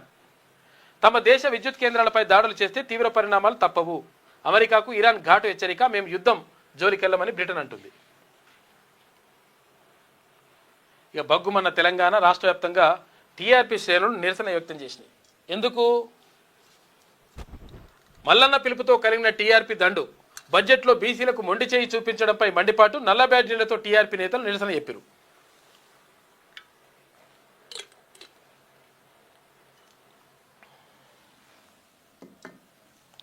బీసీ వ్యతిరేక బడ్జెట్పై ఆందోళన చెప్పారు. హనుమకొండలో ఆచార్య జయశంకర్ విగ్రహం వద్ద తెలంగాణ రాజ్యాధికార పార్టీ నేతల ఆందోళన. కామారెడ్డి డిక్లరేషన్, బీసీ సప్లాన్ను అమలు చేయాలని డిమాండ్. సిరిసిల్లలో కదిలిన టీఆర్పీ శ్రేణులు, అంబేద్కర్ స్టాచ్యూ వద్ద నిరసన. సూర్యాపేటలో టీఆర్పీ శ్రేణుల బైక్ ర్యాలీ. సంగారెడ్డి, ఇందూరు, కామారెడ్డిలో రహదారిపై ప్లకార్డులతో టీఆర్పీ నాయకుల నిరసన. మంచిర్యాల, భూపాలపల్లిలో బాబాసాహెబ్ విగ్రహం ముందు సర్కార్కు వ్యతిరేకంగా నినాదాలు. ఎల్బీనగర్లో పోలీస్ స్టేషన్ ముందు నిరసన చెప్పారు. ఇట్లా అన్ని జిల్లాలల్లో జయశంకర్, భూపాలపల్లి, ఖమ్మం జిల్లా, జనగాం జిల్లా, ఆదిలాబాద్ జిల్లా, నిజామాబాద్ జిల్లా, ఇక్కడ జనగామ, కామారెడ్డి, సంగారెడ్డి, ఆదిలాబాద్, జయశంకర్, భూపాలపల్లి, మెదక్, కరీంనగర్, మేడ్చల్ మల్కాజ్గిరి, సూర్యాపేట, కొల్లాపూర్, వనపర్తి, కార్వాన్, కొత్తగూడెం, మంచిర్యాల, హన్మకొండ, రంగారెడ్డి, సిరిసిల్ల ఇట్లా మొత్తం రాష్ట్ర వ్యాప్తంగా నిరసనలు వ్యక్తమైనాయి. నిన్న నల్ల చొక్కాతోటి మండలికి వెళ్ళిండు తీన్మాన్ మల్లన్న, బ్లాక్ షర్ట్ వేసుకున్నాడు. బీసీలకు బడ్జెట్ కేటాయింపుల్లో ఢోకాపై నిరసన. రాబోయే రోజుల్లో అగ్రవర్ణ పార్టీలకు గట్టి గుణపాఠం తప్పదని టీఆర్పీ హెచ్చరించింది. తెలంగాణ రాష్ట్రం బగ్గుమంది. టీఆర్పీ శ్రేణులు సోమవారం నిరసనలతో హోరెత్తించాయి. 2026-27 రాష్ట్ర బడ్జెట్లో బీసీలకు కాంగ్రెస్ సర్కార్ మొండి చేయి చూపించినందుకు నిరసనగా తెలంగాణ రాజ్యాధికార పార్టీ అధ్యక్షులు ఎమ్మెల్సీ తీన్మాన్ మల్లన్న ఆదివారం పిలుపునిచ్చిన మేరకు టీఆర్పీ దండు కదిలింది. తెలంగాణ వ్యాప్తంగా టీఆర్పీ నేతలు, నాయకులు, కార్యకర్తలు రాష్ట్ర ప్రభుత్వ వైఖరికి నిరసనగా నల్ల బ్యాడ్జీలు ధరించి నిరసన తెలియజేశారు. చేతిలో ప్లకార్డులు పట్టుకొని బీసీలకు ప్రభుత్వం చేస్తున్న అన్యాయాన్ని ఎండగట్టారు. ముఖ్యమంత్రి రేవంత్ రెడ్డి కాంగ్రెస్ పార్టీకి వ్యతిరేకంగా నినాదాలు చేశారు. అయితే బడ్జెట్లో బీసీలకు తీరని అన్యాయం చేయడంపై మండిపడ్డారు. రాష్ట్రంలోని అన్ని జిల్లా, నియోజకవర్గ, మండల కేంద్రాల్లో తెలంగాణ రాజ్యాధికార పార్టీ కార్యకర్తలు పెద్ద ఎత్తున నిరసన కార్యక్రమాల్లో పాల్గొన్నారు. పలు చోట్ల ధర్నాలు, రాస్తారోకోలు నిర్వహించి అధికారులకు వినతిపత్రం అందజేశారు. నిర్మల్లో టీఆర్పీ జిల్లా అధ్యక్షుడు గైని సాయి మోహన్ ఆధ్వర్యంలో తెలంగాణ రాజ్యాధికార పార్టీ నాయకులు రాష్ట్ర సర్కార్కు వ్యతిరేకంగా నిరసన తెలియజేశారు. 2026-27 బడ్జెట్లో బీసీ వర్గాలకు జనాభా దామాషా ప్రకారం కేటాయింపులు చేయకపోవడంపై ఆగ్రహం వ్యక్తం చేశారు. ఈ సందర్భంగా గైని సాయి మోహన్ మాట్లాడుతూ రాష్ట్రంలో 60% జనాభా ఉన్న బీసీలకు కేవలం 6% బడ్జెట్ మాత్రమే కేటాయించడంపై తీవ్ర అన్యాయమని విమర్శించిండు. ఇక ఇదే సమయంలో తెలంగాణలో కేవలం 6% జనాభా ఉన్న వర్గాలకు 60% నిధులు అలొకేషన్ చేయడం దారుణమన్నారు. ఇక ఆసిఫాబాద్ జిల్లాలో తెలంగాణ రాజ్యాధికార పార్టీ నాయకులు పెద్ద ఎత్తున నిరసన తెలియజేశారు. జిల్లా టీఆర్పీ అధ్యక్షుడు గడిపల్లి వెంకటేశ్వర్లు ఆధ్వర్యంలో తెలంగాణ రాజ్యాధికార పార్టీ నాయకులు ప్లకార్డులతో స్థానిక అంబేద్కర్ విగ్రహం వద్ద రాష్ట్ర సర్కార్కు వ్యతిరేకంగా నిరసన తెలియజేశారు. ఈ సందర్భంగా ఆయన మాట్లాడుతూ రాష్ట్ర ప్రభుత్వం ప్రవేశపెట్టిన బిల్లులో బడ్జెట్లో బీసీలకు తీరని అన్యాయం జరిగిందని ఆవేదన వ్యక్తం చేశారు. సూర్యాపేట పట్టణంలో టీఆర్పీ రాష్ట్ర ప్రధాన కార్యదర్శి వట్టే జానయ్య యాదవ్ టీఆర్పీ నాయకులు ఆధ్వర్యంలో రాష్ట్ర కార్యకర్తలతో కలిసి బైక్ ర్యాలీ నిర్వహించారు. జానన్న ఆధ్వర్యంలో టీఆర్పీ శ్రేణులు పెద్ద ఎత్తున ర్యాలీలో పాల్గొన్నారు. ఈ సందర్భంగా వట్టే జానయ్య యాదవ్ మాట్లాడుతూ బడ్జెట్ బీసీలకు దారుణమైన అన్యాయం జరిగిందని ఆవేదన వ్యక్తం చేశారు. రాష్ట్రంలో బీసీలు అధిక శాతం ఉన్నప్పటికీ బడ్జెట్లో తగిన ప్రాధాన్యం ఇవ్వకపోవడంపై దురదృష్టకరమన్నారు. బీసీల ఓట్లు కోసం కామారెడ్డిలో డిక్లరేషన్ చేసి ఇప్పుడు మొండి చేయి చూపించారని విమర్శించారు. ఇక హన్మకొండలో నిరసన తెలియజేసిన టీఆర్పీ నాయకులు ఆచార్య జయశంకర్ విగ్రహం వద్ద బీసీలకు డోకా చేసిన ప్రభుత్వానికి వ్యతిరేకంగా నినాదాలు చేశారు. కామారెడ్డి డిక్లరేషన్ బీసీ సప్లాన్ను వెంటనే అమలు చేయాలని డిమాండ్ చేశారు.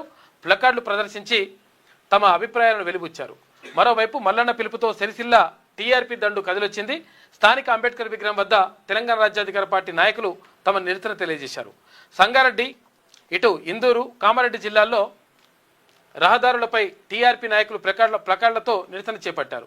మంచిర్యాల, భూపాలపల్లిలో బాబాసాహెబ్ అంబేద్కర్ విగ్రహం ముందు సర్కార్కు వ్యతిరేకంగా నినాదాలు చేశారు. ఇక ఎల్బీ నగర్లో పోలీస్ స్టేషన్ వద్ద తెలంగాణ రాజ్యాధికార పార్టీ నాయకులు బైఠాయించి ఆందోళన నిర్వహించారు. ప్లకార్డులు పట్టుకొని తమ నిరసన తెలియజేశారు. అయితే తెలంగాణ రాజ్యాధికార పార్టీ నాయకులు నిరసనల నేపథ్యంలో పోలీసులు పలు చోట్ల టీఆర్పీ నాయకులను అదుపులోకి తీసుకొని పోలీస్ స్టేషన్కి తరలించారు. దీంతో పలు ప్రాంతాల్లో ఉద్రిక్తత పరిస్థితులు నెలకొన్నాయి. ఇక నల్ల చొక్కాతోటి మండలికి వెళ్ళిండు తీన్మాన్ మల్లన్న. బీసీలకు బడ్జెట్ కేటాయింపులో డోకాపై నిరసన వ్యక్తం చేసిండు. బీసీల హక్కుల కోసం మాట్లాడేందుకు సభలో మల్లన్నకు దొరకని అవకాశం. కామారెడ్డి డిక్లరేషన్ అమలు చేయకపోవడంపై, అలొకేషన్లో అన్యాయంపై మండిపాటు. బీసీ వర్గాల హక్కుల సాధన కోసం రాజీలేని పోరాటం చేస్తామని చెప్పిండు తీన్మాన్ మల్లన్న. రాబోయే రోజుల్లో అగ్రవర్ణ పార్టీలకు గట్టి గురపాఠం తప్పదని టీఆర్పీ చీఫ్ హెచ్చరించిండు. మేమే బరిలోకి దించుతాం, జిహెచ్ఎంసీ ఎన్నికల్లో అభ్యర్థులను ఎంపికను మాకు వదిలేయండి అని చెప్పేసి ఈటల రాజేందర్ అంటున్నాడు.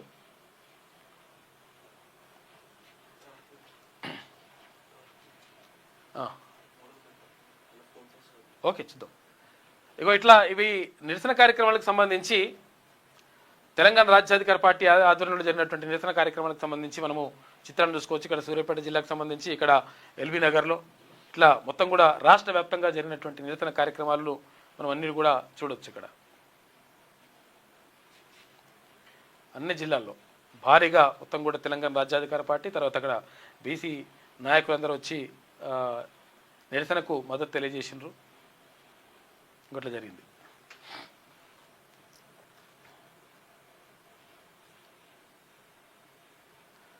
ఇక దేశంలో సరిపడా ఇంధన నిల్వలు ఉన్నాయని చెప్పేసి ప్రధాని అంటున్నాడు.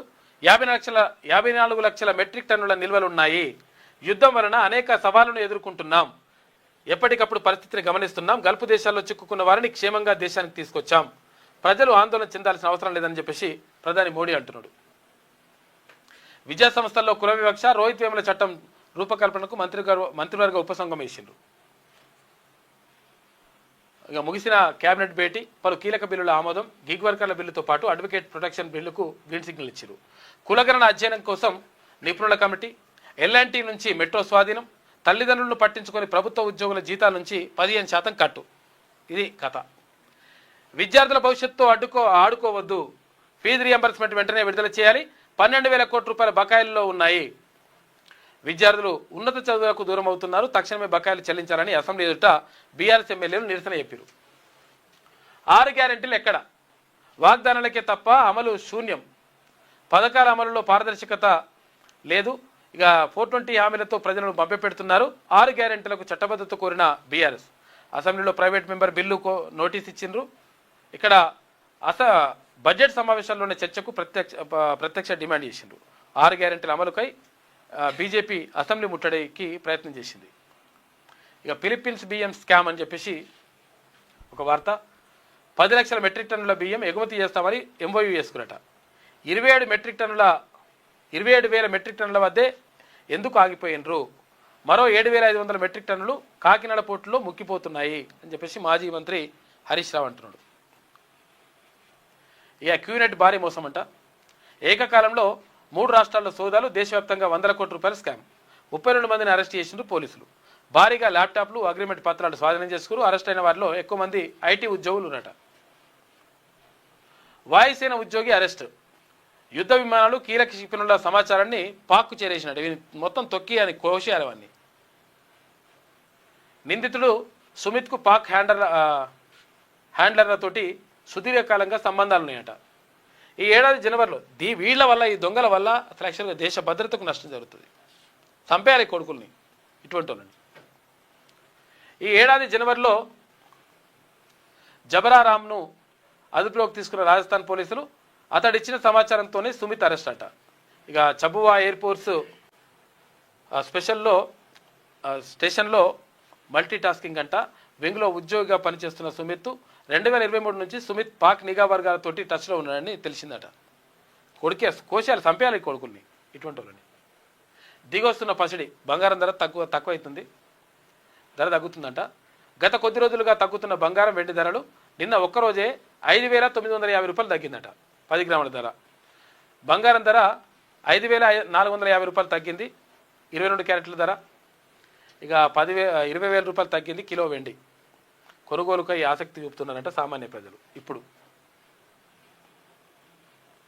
ఇది శనార్థిలో ఉన్నటువంటి ప్రధాన కథనాలు అయితే ఒకసారి నమస్తే తెలంగాణ ఏమంటుందో చూద్దాం. 2011 సెన్సెస్ ఆధారంగా అంటే జనాభా లెక్కల ఆధారంగా మహిళా రిజర్వేషన్ బిల్ అంట. చట్ట సవరణకు కేంద్రం కసరత్తు, వచ్చే వారం రాజ్యసభలో సవరణ బిల్లు. 2029 కన్నా ముందే అమలుకు యోచన అంట. కుప్పకూలిన సైనిక విమానం కొలంబియాలో ప్రమాదం జరిగింది. 90 మంది జవాన్లు చనిపోయారట, మరో 20 మందికి గాయాలైనాయి. యుద్ధానికి తాత్కాలిక బ్రేక్ ఇస్తున్నామని చెప్తున్నాడు ట్రంప్. మేము నమ్ముతలేమని చెప్పేసి ఇరాన్ అంటుంది. ఇరాన్ దాటికి చేతులెత్తేసిన డొనాల్డ్ ట్రంప్ 5 రోజుల పాటు వారు విరమిస్తున్నట్టు ప్రకటించాడట. ఇక కోవిడ్ లాంటి పరిస్థితులకు సిద్ధం కావాలి. పశ్చిమాసియా యుద్ధంతో ఈ వేసవిలో భారత్కు సవాలే. చర్చలు, దౌత్య మార్గాలే యుద్ధ ముగింపునకు పరిష్కారమని లోక్సభలో ప్రధాని మోడీ మాట్లాడాడు. మాది నిర్మాణం, మీది విధ్వంసం, అన్ని వర్గాలను వంచిన కాంగ్రెస్ ప్రభుత్వం అని చెప్పేసి ఇక్కడ హరీష్ రావు అంటున్నాడు. 6 గ్యారెంటీలపై ప్రైవేట్ మెంబర్ బిల్లు, అసెంబ్లీలో అభయహస్తం బిల్లు పెడతాం, అనుమతి ఇవ్వండి. స్పీకర్ ప్రసాద్ కుమార్కు నోటీసులు అందజేసిండు బీఆర్ఎస్ బృందం. ఈ శాసనసభ సమావేశాల్లోనే అవకాశం ఇవ్వాలని వినతి పత్రం ఇచ్చినట. క్యాబ్ డ్రైవరా ఇందిరమ్మ ఇల్లు ఇవ్వడం, ఇందిరమ్మ ఇల్లు ఇవ్వడట. క్యాబ్ డ్రైవర్లకు కూడా ఇందిరమ్మ ఇల్లు లేకపోతేటరా నాయన. కారు ఉంటే రేషన్ కార్డు తిరస్కరణే, జీవనోపాధి కోసం నడిపితే శిక్షణ. క్యాబ్ అసోసియేషన్ నేతలు ఆవేదన వ్యక్తం చేస్తారు. ఇటువంటి బంద్ చేయరా నాయన. ఇల్లు లేకపోతే ఇల్లు ఇరి. నువ్వు క్యాబ్ డ్రైవర్ అంటే మరి దాని మీదే బతికేదా? ఇప్పుడు అది కొనుక్కుంటే తప్పైనా అది. ఇప్పుడుగా 66వసారి ఢిల్లీకి సీఎం. సింఘ్వి ఇంట్లో పెళ్లి వేడుకలకు హాజరంట. అసెంబ్లీ జరుగుతుండగా రేవంత్ పర్యటనపై విమర్శలు వస్తున్నాయి. సార్ అని చెప్పేసి రాసింది వార్తామే.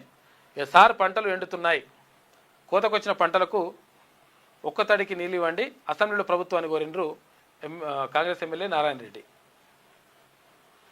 ప్రాణాలు పోతున్నా పట్టదా, ఏప్రిల్ 9లోగా రిటైర్మెంట్ బెనిఫిట్స్ చెల్లించాల్సిందే రాష్ట్ర ప్రభుత్వానికి తేల్చి చెప్పింది హైకోర్టు. రిటైర్ అయిన ఉద్యోగుల బెనిఫిట్స్ ఇవ్వాలని. తల్లిదండ్రులను పట్టించుకోకపోతే జీతంలో 15% కట్.